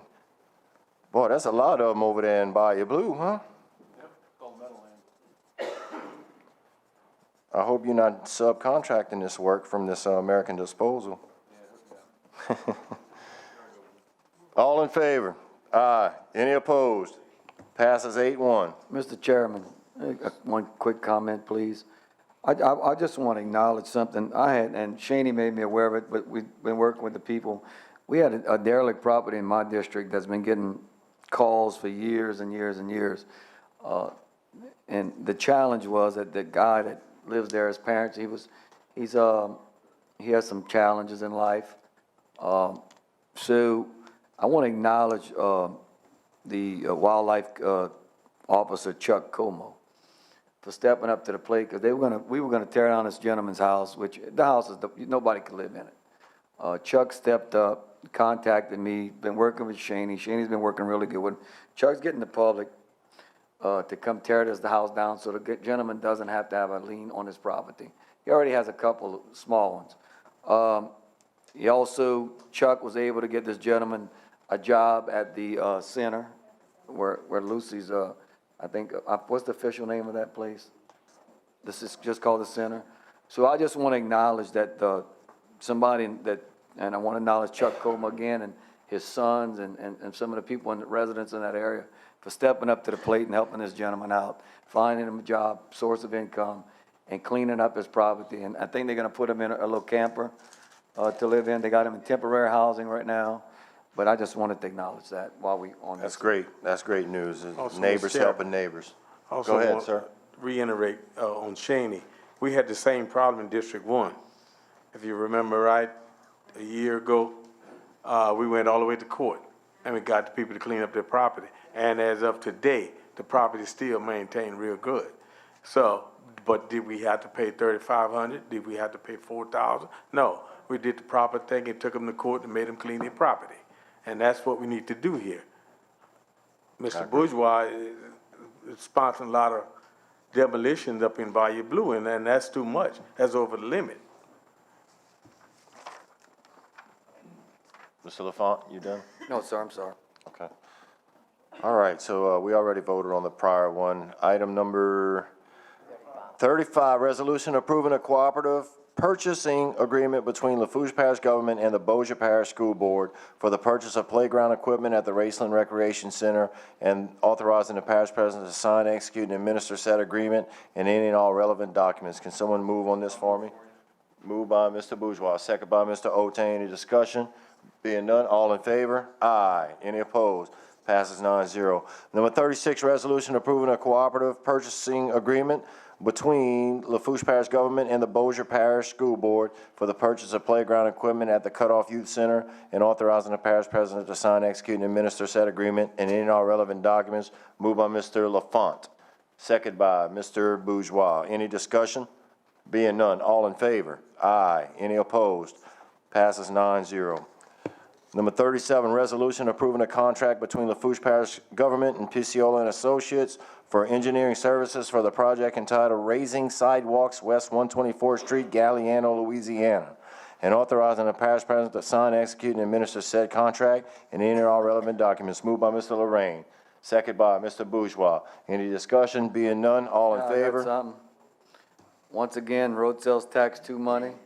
We're raising sidewalks along LA 1, doing some little culvert work.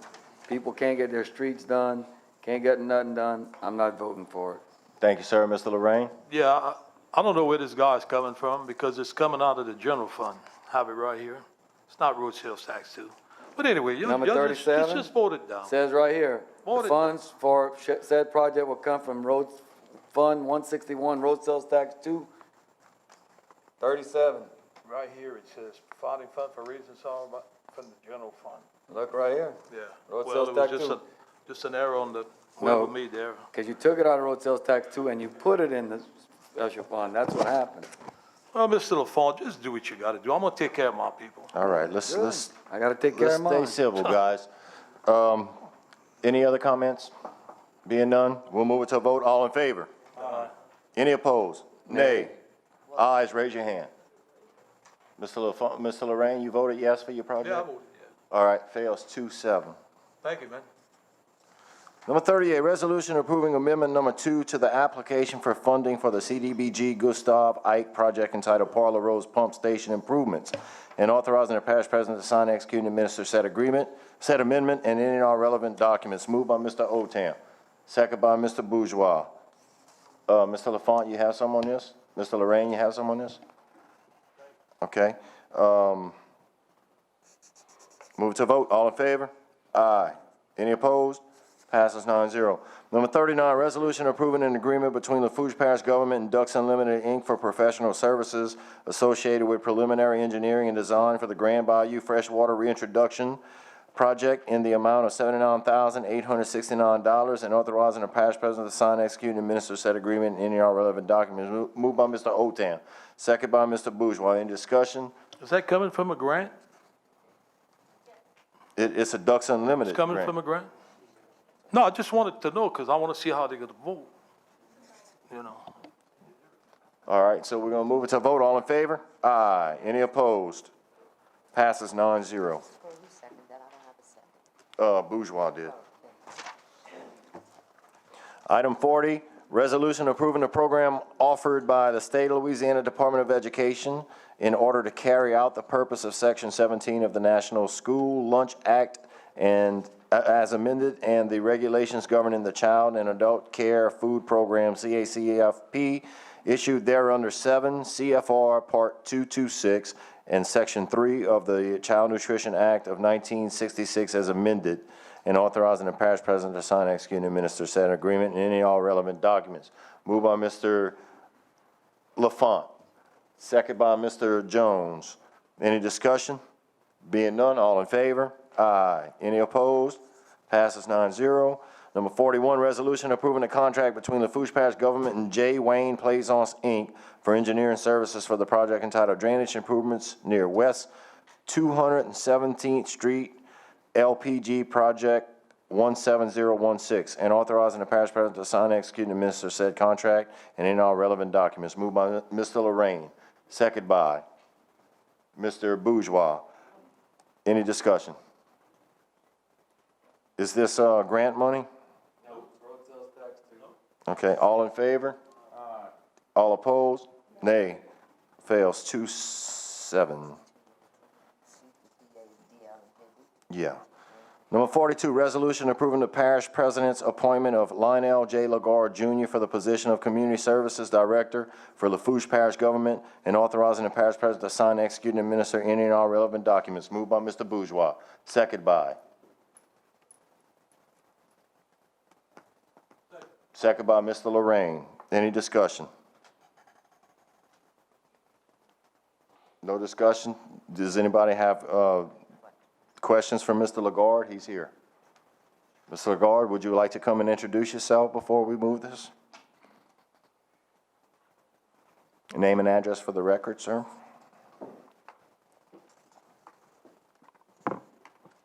It's on. Lionel Lagarde Jr., 336 First Street, Raceland, Louisiana. I just want to say that I was born, raised, educated, and have lived my entire life in Lafourche Parish. Y'all all should have my resume. I emailed each of you a cover letter and a business plan, which goes into a little more detail of my previous work experiences. As you know, it's focused in banking, but a lot of what I learned in banking is primarily customer service related and business management related. I have a very good understanding about budgeting and monitoring budgets. As you know from my resume, I have a bachelor's degree from Nichols and an MBA from Nichols, which I earned going to night school for many years. I'm looking for a career change. I'm very interested in getting out of banking, and when this opportunity came up, it was very interesting to me. I'm a great sportsman. I'm a community action advocate, and I enjoy dealing with people and finding good ways to resolve situations. And I look forward to this opportunity, and I want to thank Parish President Cantrell and Parish Administrator Mr. Haas for nominating me. And if you have any questions, I'll take them here. No questions, sir. Okay. Mr. Can we Lorraine? light up the board? The board? Sure. I mean, yeah, if you No, that's fine. prefer. All right, so we'll move it to a vote now. Ms. Pat, you have it ready?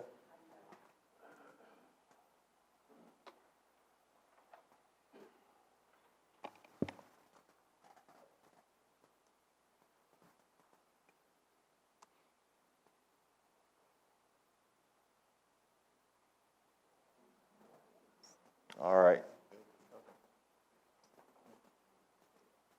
Fails 3-6.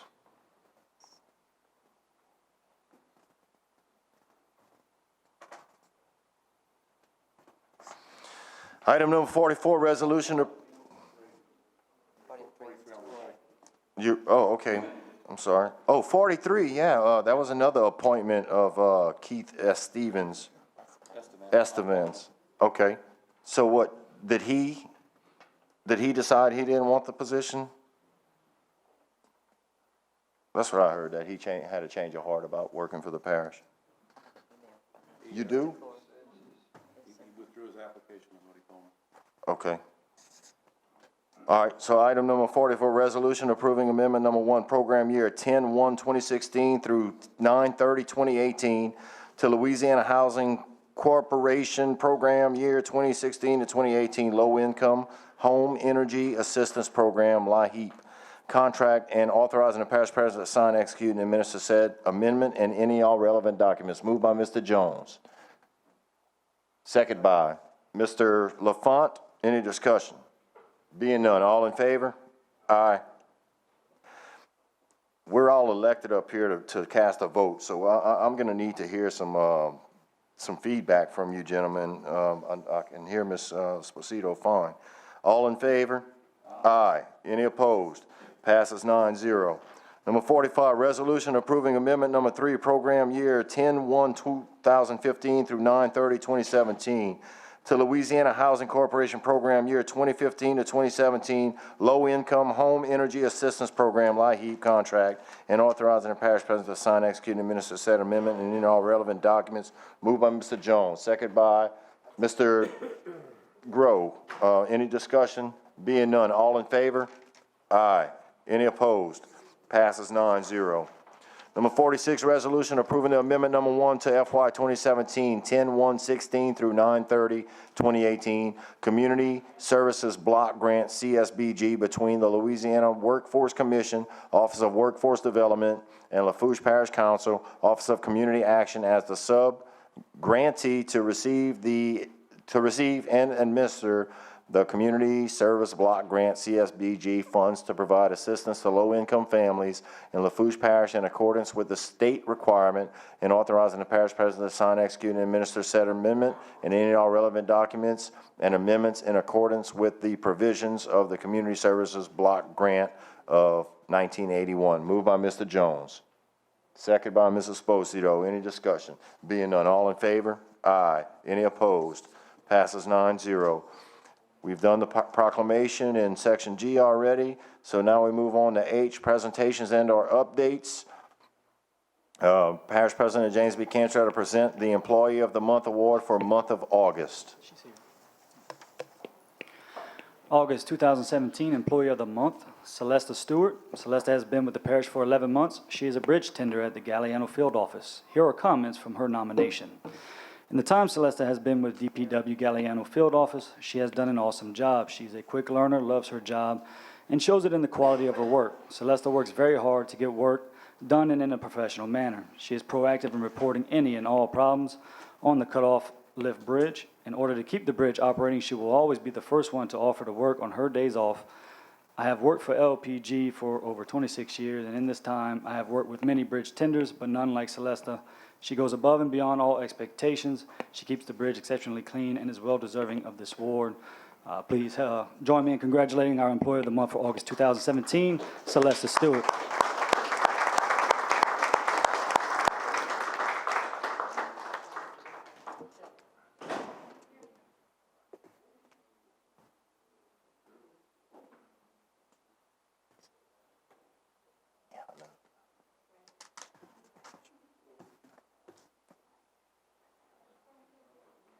Outstanding. Congratulations, ma'am. All right, moving on. Section I, Engineer, Architect Reports.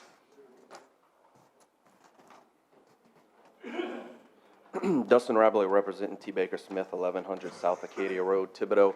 I apologize. I did not know the projector was out until after I hit the road. So what I'll do is I'll just email the PowerPoint to y'all tomorrow, because there are some pictures that are referenced in here.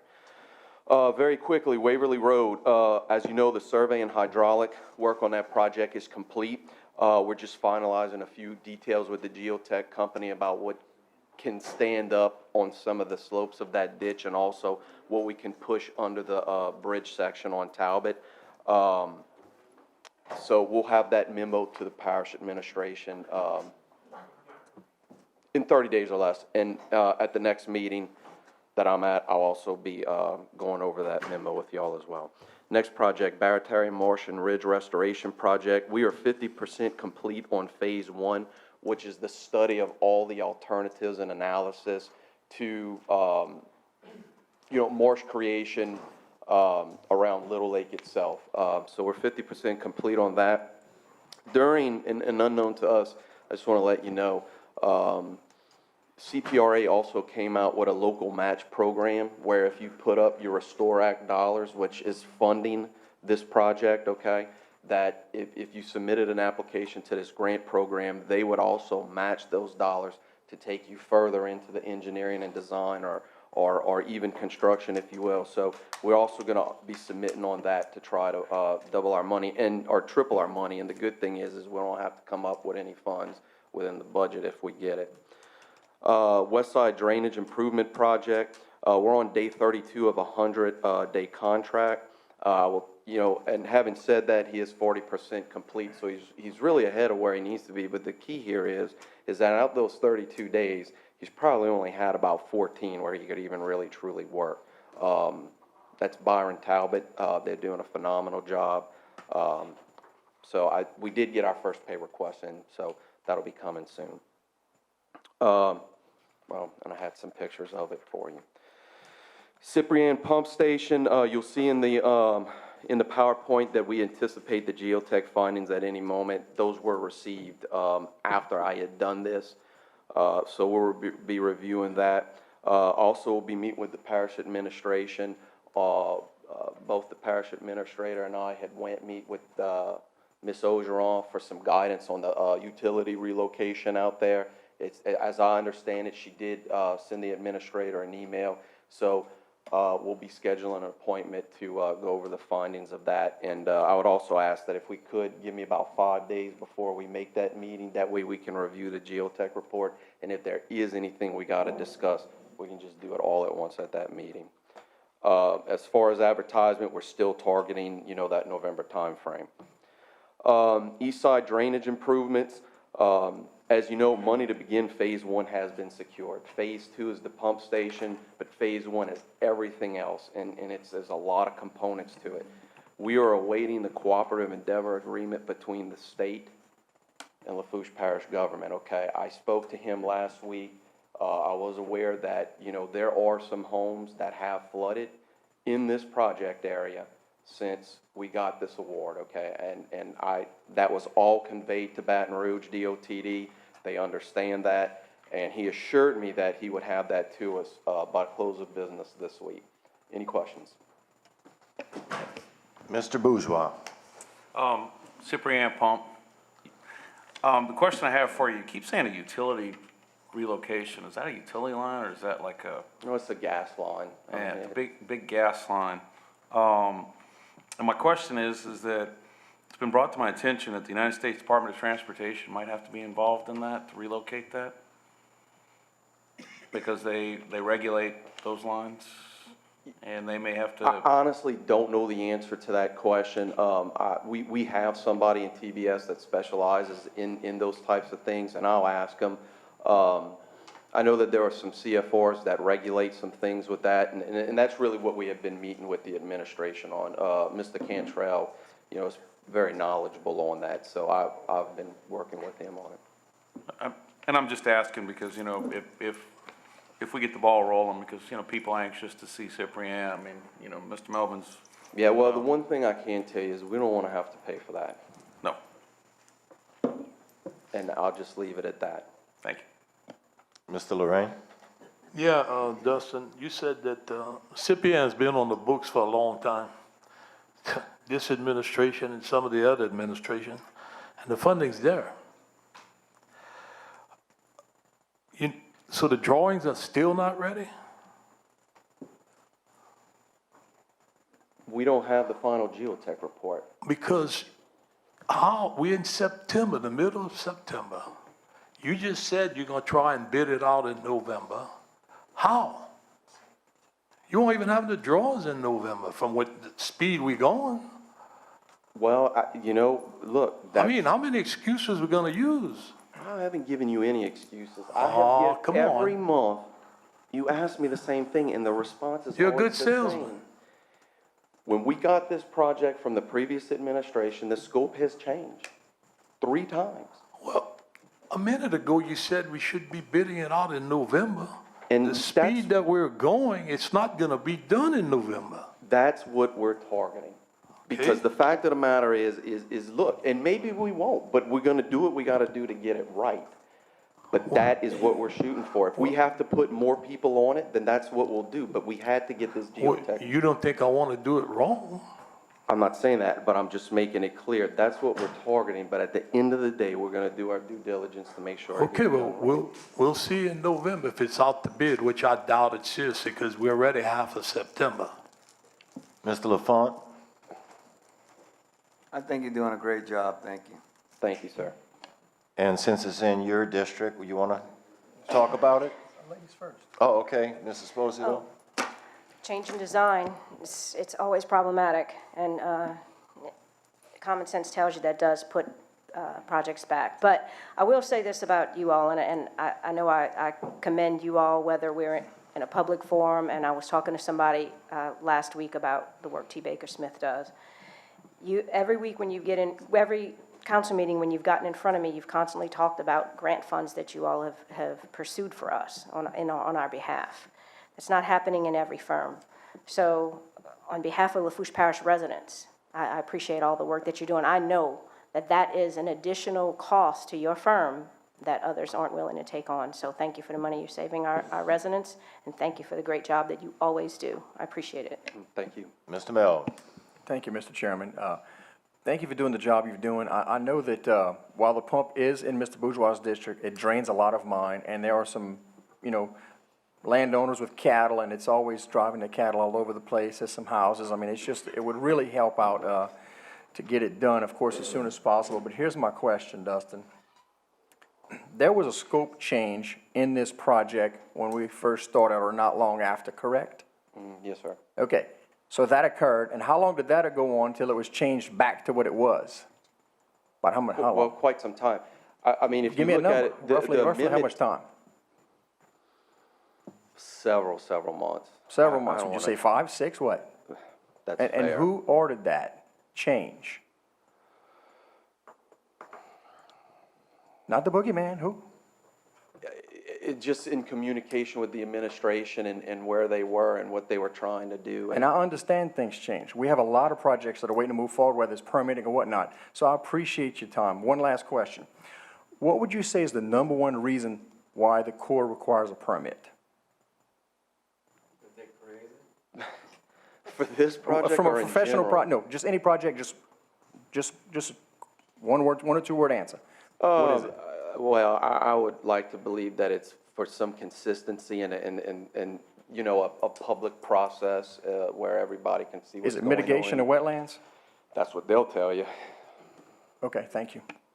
And let me say this. Look, we haven't even reviewed the geotech report because we just got it back. And you know what? You might be right.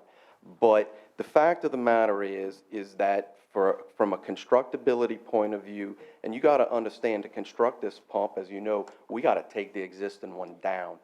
You want to do that during the winter, not during the summer, for obvious reasons. Just look at the weather we've had. So, I'm going to push as hard as I can to get that thing out in November. And you might be right, but I'm not going to tell anyone else anything else because that's what we need to be targeting. And that's my point. If you complete it in November, I'll say you're doing a good job. Until then, I won't. Okay. The rest of us think you are, though. Appreciate it. Thank you. Thank y'all. All right, appreciate it. Any other engineer reports? Go ahead, Lucy. I'd requested that the people doing, I see it, Quaterio boat launch? Great. Name and address for the record, please. Thank you. Gene Milford with Milford and Associates at 1538 Polk Street, Homa, here on behalf of BKI for the Terrio boat launch bulkhead improvements. It was asked what the current status of the project is. The project has been put out for bid. Bids have been received. They've been reviewed. Recommendations have been put forward and submitted through administration for processing. And as far as the best of my knowledge, that's still where it sits. And how long ago have the bids been received and submitted to administration for approval? Do you have dates on that? This project fell through the cracks The many months ago. recommendation was sent August 17th up through BKI, and I believe he sent them very shortly thereafter, probably within a couple of days, I would say, since August 19th, I would imagine. Okay, are you all looking at the recommendations and ready to accept the low bid, or how's it, where are we at on that? Yes, ma'am, we looked at it today. We're doing a little research on the low bidder, Dupree Brothers. But You're doing research on it? yes, ma'am, on who they are. Mr. Cantrell was interested in if they were local or not, if they were coming from the outside. But they are the lowest I bid. mean, the They are out of local, Homer. local is determined by their address, right, or no? Where are they from? They're out of Homer, according to Ms. Dufresne. With a name like Dupree Brothers, they gotta be local. That'd be pretty local. Well, the project fell through the cracks quite a few months ago, and we need to keep it moving so that same thing doesn't happen and it gets lost in the forest somewhere. So how long does it usually take you all after you receive the low bid to accept a low bid and bring it before council? I'd imagine we'll have it on the next council meeting. Mr. Cantrell, do you? Okay, I didn't know if you concurred or not. For the record, Mr. Cantrell shook his head. All right, thank you, sir. Thank you. Appreciate it. Any other engineer reports? Being none. Section J, parish president, department heads, directors, or managers' reports, presentations, and or updates. Do y'all have any today? I know the projector's down, so it's probably not good. Thank you, sir.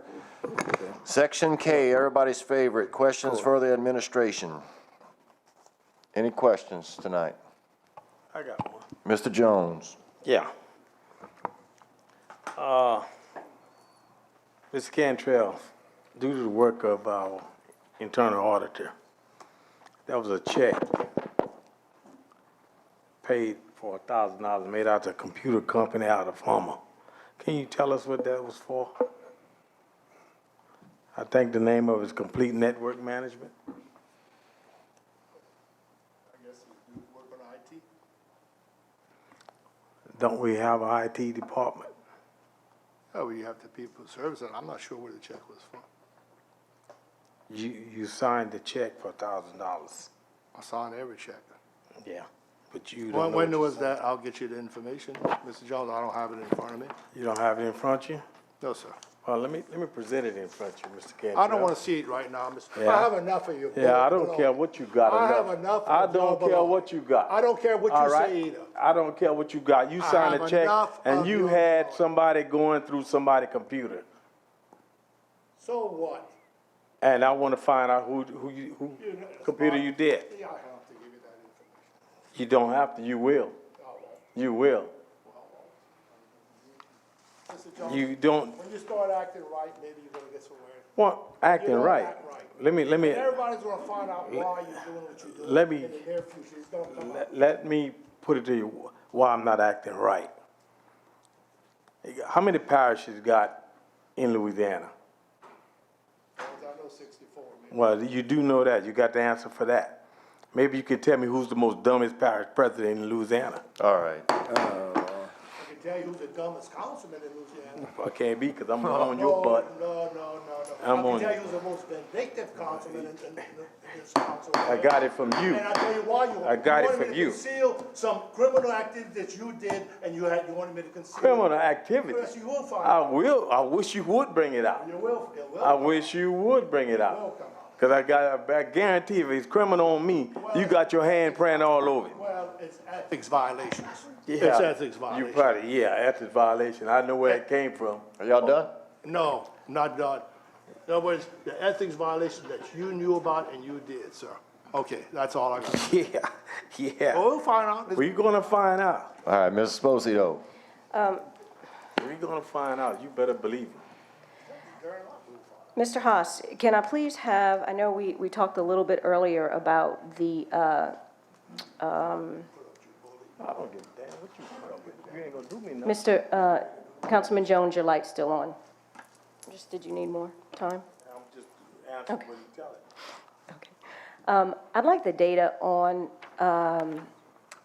the numbers as far as road sales tax 2 and road sales tax A, the breakdown of which districts the work is being done, the dollar amount of the projects.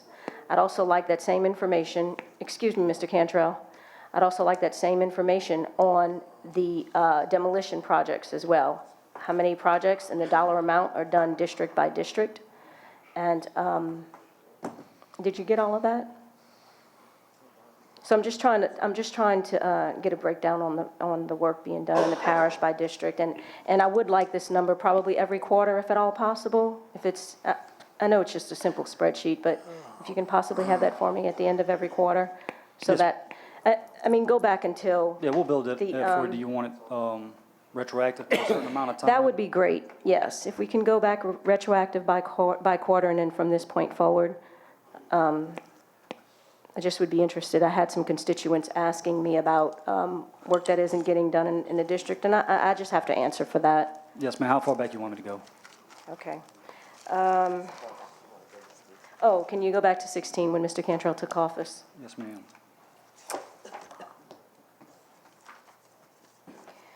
And again, I want to compliment Public Works Department for taking care of some things in my district. We had some problems during the storm. I think we'll talk about that later. But your quick response is always greatly appreciated, Mr. Bournes, as well as your staff.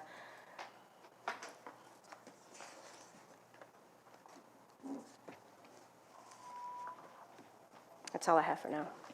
Mr. Lorraine. Yeah, I don't want to cut in front of you. I remember getting an email that you asked for a permit report. Yes. So I'm just reminding you. Right, they just reminded me that they have one. Okay. Any other questions for the administration? Being none, I just want to remind the administration, or the parish president, that Cam Morvant did say that he didn't say to pay back partial payment to the parish, so, you know, that's just housekeeping. Every penny was returned back except one item that I think the state said that they had the response and that they will issue a check and we have to apply for the check. So every penny was returned. I returned every penny that I received. The other thing was just an issue about bookkeeping, and those things were done. I couldn't do them. I couldn't get the money back because it was bookkeeping through the parish. So every penny was done, as far as I know, except $1,800, which the credit was given to the state, and they will issue a check. So if that's what you want to know, yes.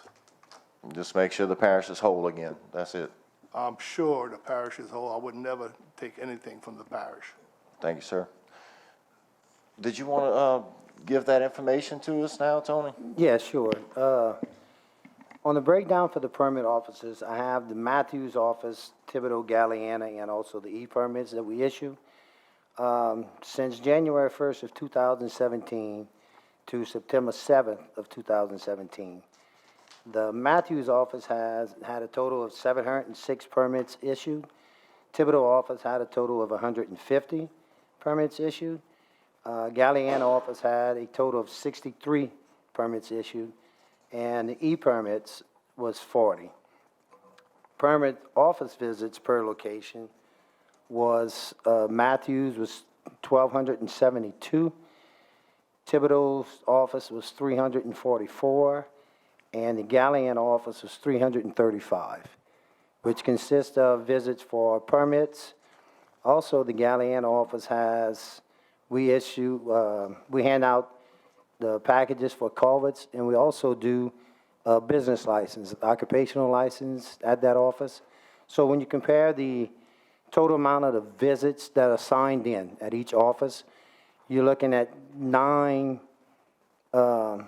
visits more in Thibodeau as compared to Galliano.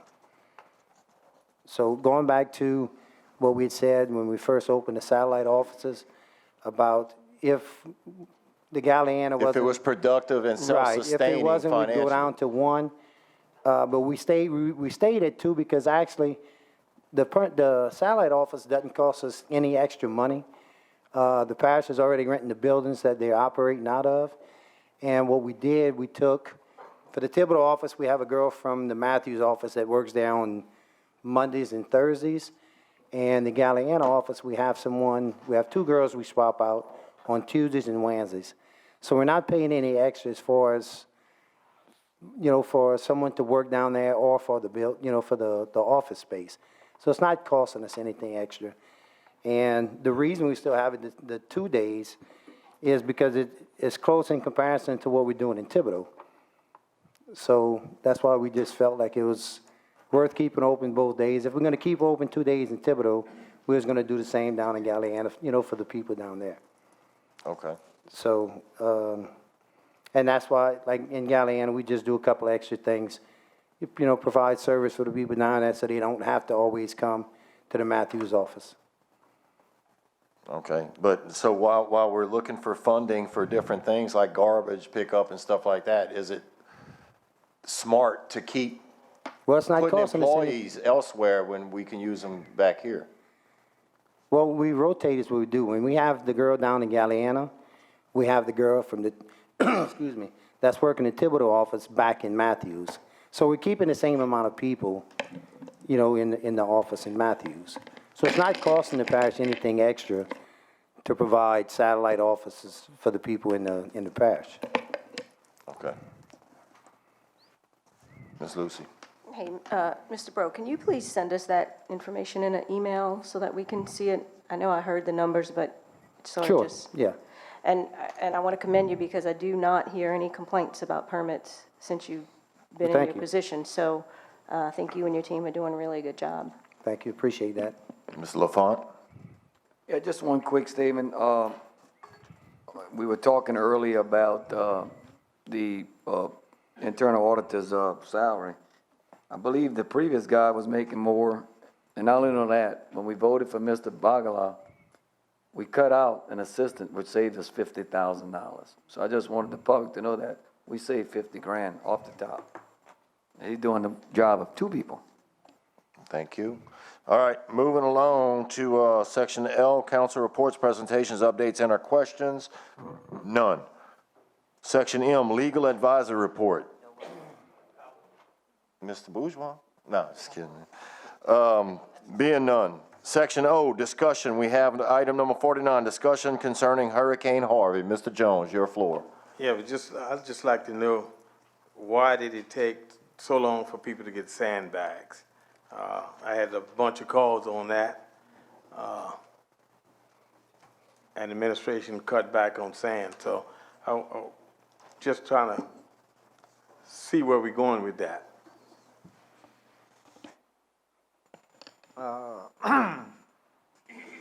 Totally altogether, we give out 15,142 sandbags, 494 cubic yards of sand. I got a breakdown by field office and location, and a report if you need it. Yeah, in the Thibodeau field office, I don't know about the other office, but normally in the Thibodeau field office, if a storm that major is coming, you normally have 10, 12,000 sandbags ready, prepared for people.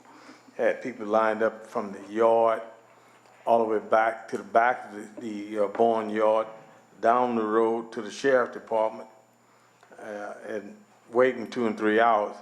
I couldn't see that. People's house can flood, and they sitting in line waiting for sandbags. So. Yes, sir, at times they did have people waiting, but at the Thibodeau field office, they did deliver a truckload of sandbags to Manchester Manor, and also Southern Circle and the Country Club, and a load to Jack Bay. Mark, would you like to comment on that, please, for the Thibodeau field office? Mark, you'd have to do it on the microphone, please, for public record. Name and address for the record, sir. Mark Dufresne, 325 St. Peter Street, Raceland, Louisiana. Yeah, I'm supervisor at the Thibodeau field office, and we were open on the Friday before all of this started happening, and for some reason, people just kind of waited till the last minute, and because we had a bunch of sandbags ready to go, and we stayed like 6 hours waiting for people to come, and then at the last minute, when the storm kind of started bringing all the rain, people started coming, so we had to do satellite stations And just out of my office, I estimated 260 cubic yards of sand, and it came out the total tally of 257. And we gave out over 8,000 sandbags. So we had people around the community helping people make their own sandbags to knock out our line, because our line was sometimes 35, deep in line trying to come through. Our Connex was full when we started. It was empty.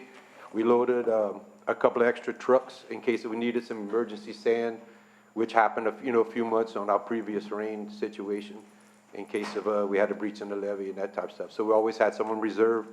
Also at the country club, we also brought, if people couldn't come to the office, they could at least have some in that area where the country club is. We dumped 300, 400 bags of sand there also. And I know Southern Circle had a bunch of problems because of the Waverly Ditch and overflows. And we brought 2 truckloads of sand. Lockport helped us out with 600, 700 bags of sand that were already loaded up. And the people also made their own. And out of 2 tandem truckloads, I went today, and they probably have 2 wheelbarrows of sand left and 1,000 unempty bags. So we did a lot just in our area. Outstanding. Yeah, Mike, Mark, you did a great job. Thank you. But we did have some calls on that.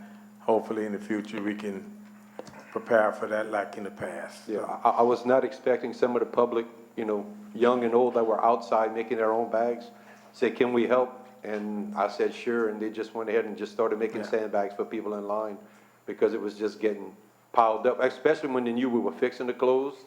Then it really, really got inundated with people, so. What time did you close? Like 9 o'clock that evening. The night before we got hit with all that torrential rain? Yes. Which was, I think it was the 29th, I don't know. The Monday? The Tuesday, what we did, the Monday we stayed open regular time, the Tuesday we stayed open till 9, and then our regular hours on Wednesday. Okay. But by probably 8:45, everybody was home, and nobody was coming anymore. Okay, That type of deal. Yeah, they just, there was no reason to really stay open at that time. Okay. Do you have something for Mark? Yes, I do. I know, I saw you at the end of the day. I'm not sure which day that was.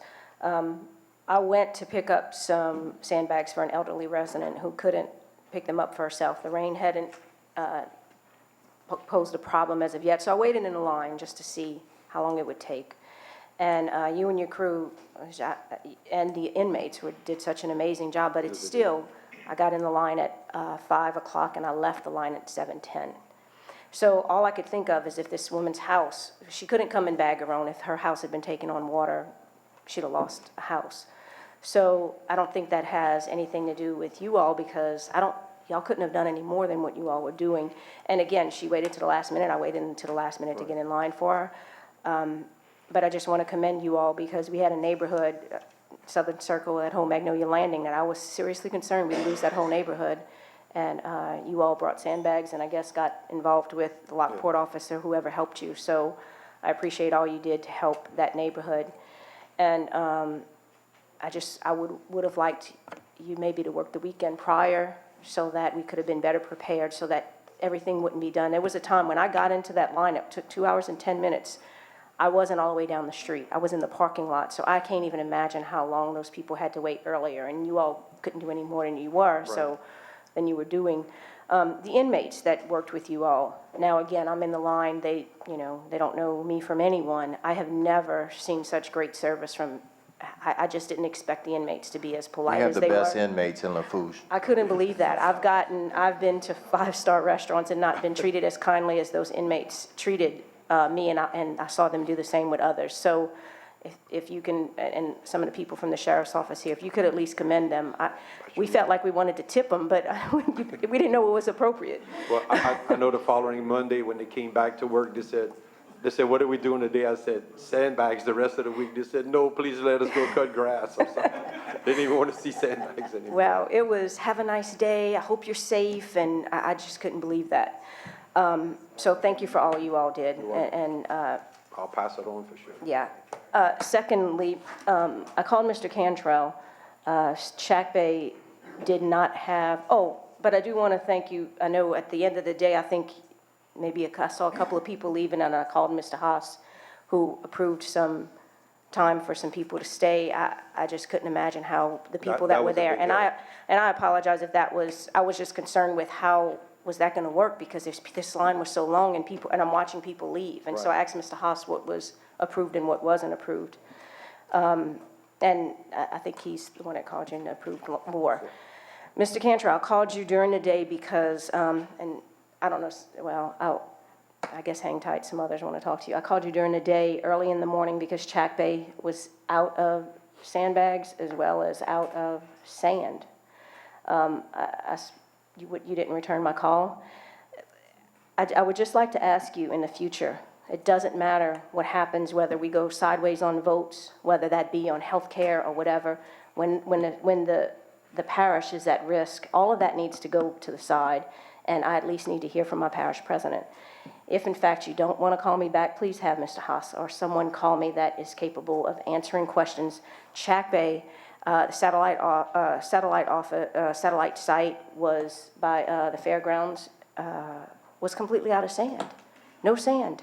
How is that even possible with what we were facing? We were, it could have been tragic, and stuff happens. I understand there was a problem with the truck, and it's irrelevant, but I could have gotten a phone call back, and that's absolutely unacceptable.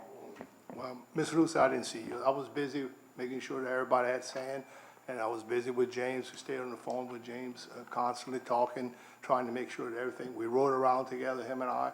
We did as much as we could, and I think we handled it pretty well, considering that, people are creatures, they just wait till the last minute.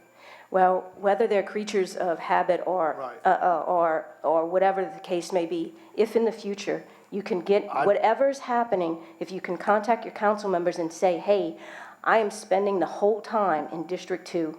I was there from sunup to long past sunset on all of the days when we were at risk.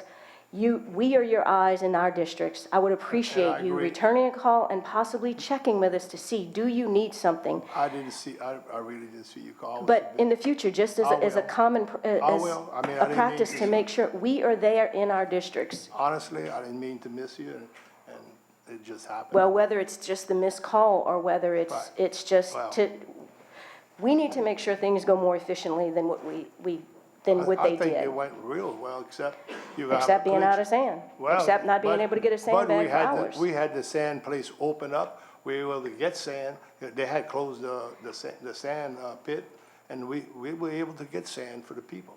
I mean, we hauled a lot of sand there. There was, we didn't start yesterday. Well, we need to start ahead of time, but we also need to address problems as they come up. I have no authority to give any field office any direction, and all I can do is contact James and tell him what problem I'm having, or expect to be contacted, or contact Mr. Haas or yourself. That is a helpless situation to be in when my parish president isn't returning my call, when our public works director is probably running crazy and answering 60,000 other calls. Well, I need you or your administrator. I was running pretty crazy myself. No, trying to do everything. and I completely understand that. And I think overall, with Mr. Barnes, it went pretty well. Although, like I said, people, some habits just won't go early and get the stuff they need to get. And I know we had a rush, but we stayed there until the rush quit. We tried to get everybody sand. We had the pit open up. We had a person hauling sand with 18-wheelers. Am I right, James?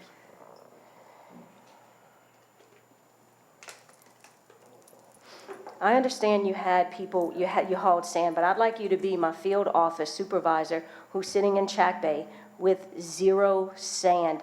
Those people are taking it on the chin for poor planning or for lack of communication or for whatever it is, and they should not be put in that predicament. And Mr. Cantrell, I'll be honest with you, Magnolia Landing, I was in jeopardy of losing that entire subdivision.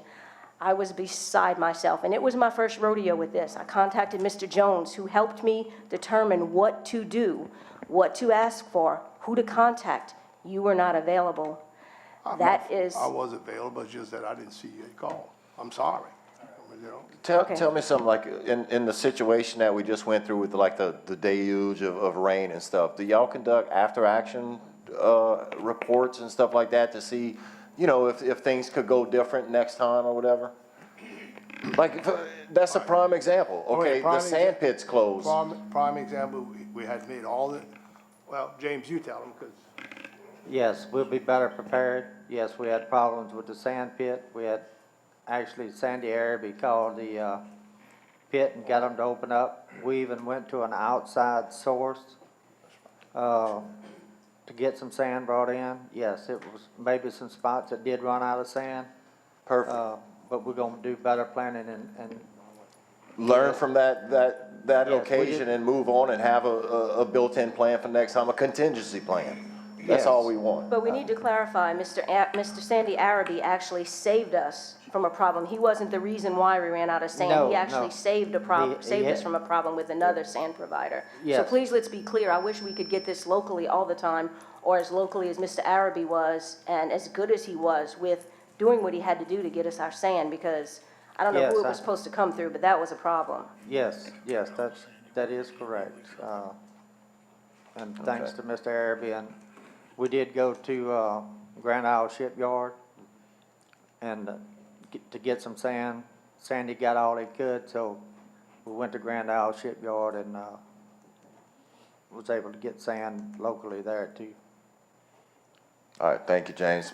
Mr. Haas, you had something? Yeah, just to address Mr. Jones's and Ms. Bazil's concerns, and to your own, Mr. Chairman, with the after-action, as soon as the storm was done, I did have James and his field officers compile these numbers he read off to you today. The purpose of that, and of course I went down with surgery the following week, but what we're gonna look at is maybe if we can get that as a baseline, and perhaps get at least those quantities delivered right off the bat, if that makes sense. The total quantities we handed out as a good baseline. And of course, judging by the size of the storm and what we get from weather channels, increase it, you know. But I would say that would be a good baseline minimum considering the size of the storm, the rain that we got from it. Because I know a big issue was, even with the sand pit open, there's still a delay in refilling the satellite stations and getting more sand, just on getting the trucks. You only got so many trucks and so many drivers to get it and get it to where it has to go. So we are taking this and we are trying to fine tune that process, try to make it as smooth as we can.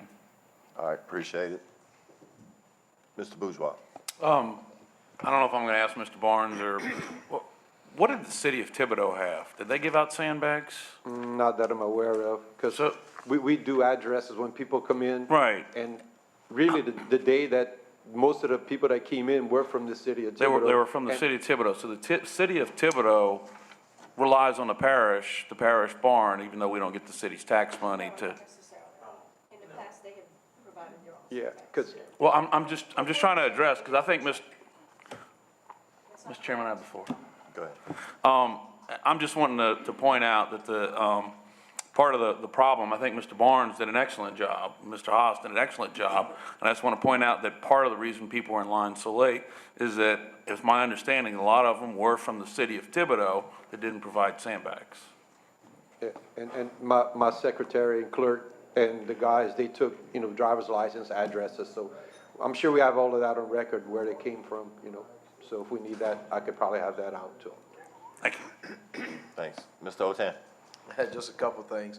I just want to, advise Leaf and Jimmy, certainly when we get in a bind, and even the field officers, don't forget that you have that resource in the local volunteer fire departments. I can remember 25, 30 years ago running sandbags with the guys from Lockport to Thibodeau, as well as having a huge group of personnel out there filling sandbags.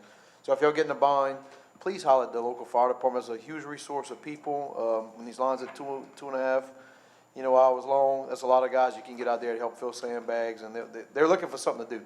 So lean on them, please. I encourage you.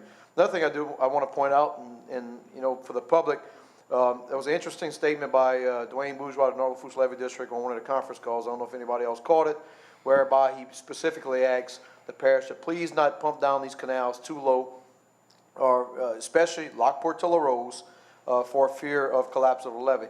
I just want the public to fully understand that while, water's backing up on your streets, that's an issue, but once a levee fails, that's it. It's game over. So I thought that was a very, very important comment. It jumped out at me because I get so many complaints from people that we're not pumping the reservoirs down low enough immediately before a storm. And I don't think they understand the risk at the levee collapsing. That's the major risk. That's far more so than a couple of people getting water in their garages and whatnot. So I thought that was an interesting statement, and it was on point. The last thing I do want to do is also on these conference calls, I want to commend Chris Boudreaux, because I thought he handled it I know those who, he handled the management of the calls very, very well. I thought it went very smooth, so I just want to make those comments. Thanks. Mr. Miller. Our response, first of all, I'm thankful for, we didn't get worse of Harvey and we didn't get Irma, but the response in my district was very well from the parish and DPW. I just had one call from a lady. When she went to the barn, it was the morning of the storm, had some late repairs, and she said some folks were standing around and had to fill their own bags, but, that was quickly rectified, thank you to Mr. Barnes. But my question is, how many sandbag fillers does the parish have? These machines, do you know? Is it 2, 3? I know, like in my area, I just have a one-chute sand hopper. Okay. And then, from what I understand, some of the new ones that they acquired have like the 4 chutes, which they can make like, 2,500 sandbags, let's say to my like 1,000, that type of stuff. Right, 'cause I know Can we do it at your own pace? Right, I In know fact, we bought them another machine recently or something within the last year. James, I was gonna inquire. And, Yes, we have 4 machines. One in Great. Thibodeau, one in Raceland, Lockport, and Galliano. Then we supply the 2 satellite barns. right, and you don't have to answer now, Mr. Barnes, I'll get what you after, but just, how many sandbags y'all usually keep on hand and, how long it takes y'all to fill them back up, but, we can get to that later, I just want Yeah, to. I could get that information to you too. All right. Mr. Jones. Yes, just want to reiterate to Mr. Bourgeois, the city of Thibodeau do furnish sand. The city workers do fill up sandbags. So I don't know what the information you're getting. It's just that we should have been better prepared for the parish. The city of Thibodeau is in Lafourche Parish. So we can't isolate and say, because you live in the city, you can't get sandbags. That's not the fact. In the past, I do know, a storm is coming, a hurricane is coming, well ahead of time. The sand is being delivered throughout that week, whether they use it or not. But the sand is there and the bags are filled. I know Mr. Bourne was running crazy, and he did an excellent job. But it also take is just what Nooney said. The fire department, the farmers, the people. Because a lot of farmers take their tractors and pump water off of residents. So it's just an effort for everybody. But the leader of this parish got to take more of a responsibility. I'm not saying that we shouldn't help people. I'm in favor of helping everybody. I'm not into denying services to anyone. I just know for a fact, because I got a call from somebody who thought I was their councilman. Actually, I got a couple of those. And, they wanted to know why the city wasn't giving out bags. That's the only reason I know it. I live in Raceland. Right. I know for a fact, I forgot the gentleman's name, I have it on my desk. He was on his way to Texas and got turned in Lake Charles and immediately called my office and said, I have X amount of volunteers. I could be there 8, 9 o'clock this evening. And I'm like, well, we might not even be open because that's what we got. We had at least keep the barn open till 9. So we had a gang that was supposedly coming from Lake Charles that got turned around from all this area.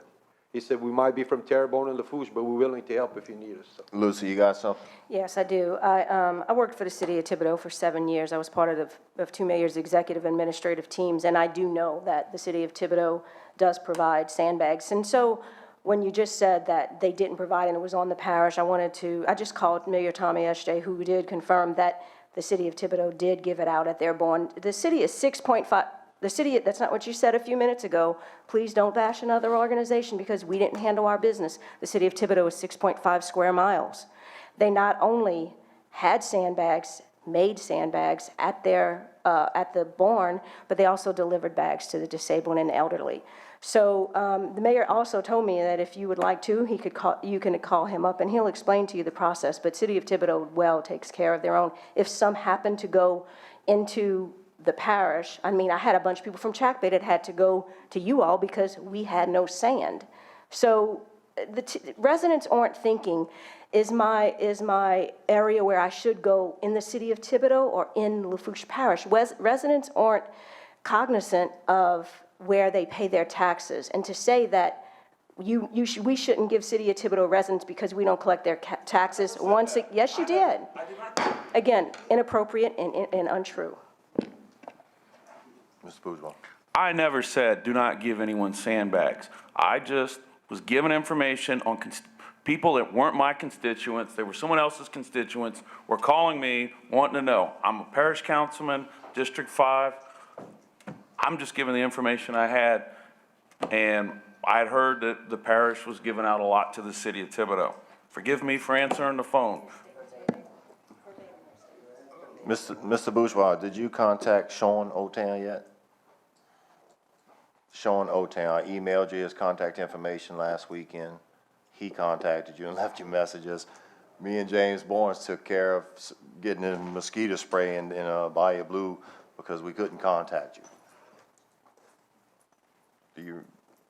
Have you been in touch with the gentleman yet at all? I haven't gotten a message. I guess I'm having problems with my email again, because I've had that problem several times before where my email's been corrupted. Okay. I'm just wondering, I thought you might have been on drill or something, I don't know. I'm just saying that, you know, he was pretty hot.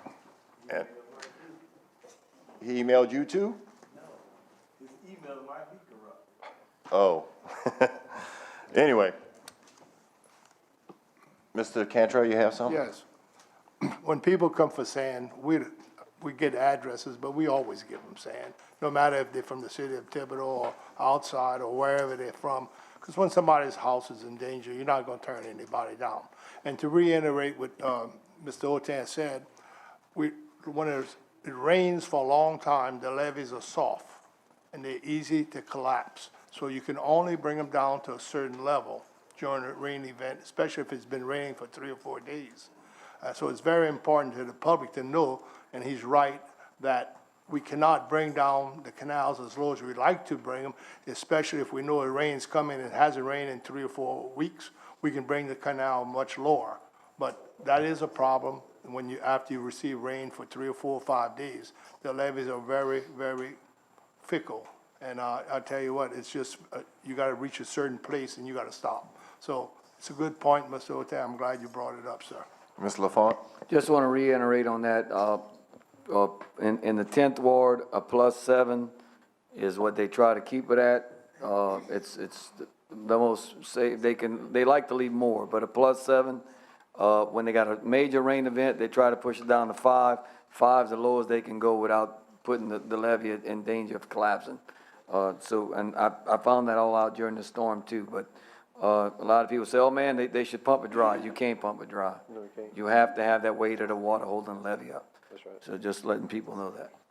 And one last thing that I have for the administration, namely for Mr. Barnes, is I appreciate, I'm sure everyone on this council received tons of calls when the rain, it flooded the streets in our neighborhoods like immediately. People were panicking, thinking the flood, you know, they were going to flood in their houses, but you know, of course the pumps have to catch up to the amount of rainfall. This team of DPW employees was out on the streets, and that deluge of rain helped us find like choke points and helped us identify culverts that were blocked or collapsing, and that's doing a great justice to the residents, because things that they may not have known about, collapsed culverts and such, now we know about, and we can go ahead and take care of those things. Whereas if you don't find them out in a situation like this, and we do have a 2 or 3 day, 4 day rain event, then those items are going to flood people's homes. So I was thankful that you people were on the street in full force. So thank you so much for discovering those items. One other thing, James and I was in Mr. LaFont's district when the rain came, and we had a lot of rain, and by Frank's supermarket, they have double culverts that go across the road where they had once an outfall canal. We have 4 of them that no longer the outfall canals are there. For some reason, they built subdivisions, they plugged them up, and problems that we found that they didn't have problems of a couple of years ago is because these outfall canals were plugged up. And so we have to take the water and run it somewhere else. And we worked just to solve that problem, and I think we did solve it. I don't know if we finished solving it, but it's, this happens every time a rain event happens. Him and I goes out, we find problems that gave problems, and we try to figure out what's the problem, where the problems come from. You may not have a problem 2 years ago or 3 years ago because the outfall canals were there, but they no longer exist. So those are the problems that you run into, and that has to be solved. And every rain event, every time him and I has been out, we found many, many problems that occurred mostly by man, mostly by people plugging up their culverts with a basketball or a garbage can or a cover or whatever it may be. In other words, you know, but just because they had no problems a year ago, they may have problems today. So that, it's a constant battle to figure out where the problems are and how you solve them. And I tell you what, we work very hard, him and I, to make sure that we solve these problems. And we appreciate, the residents appreciate it very much. Real quick, I just think that people in the older days, I don't know if you can find many 35-year-olds that know what a shovel looked like. And back in the day, I remember they didn't have so many culverts, so drainage just flowed a lot better.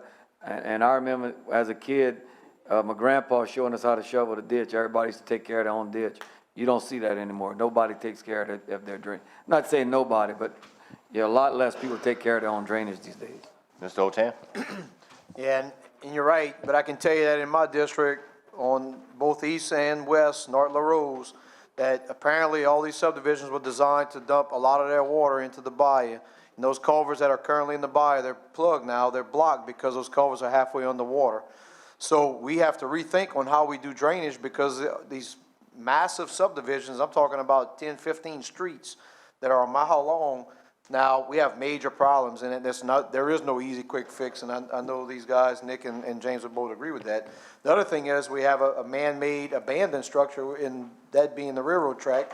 It runs from Racine to Valentine that is a levee for our drainage, and that's a major issue. I'm working hard. I'm trying to set up a meeting, have been for a year, over a year, but it's seemingly been abandoned, and it's not only the public, but also private landowners to the tune of probably 200 that are suffering bad. No easy fix on it.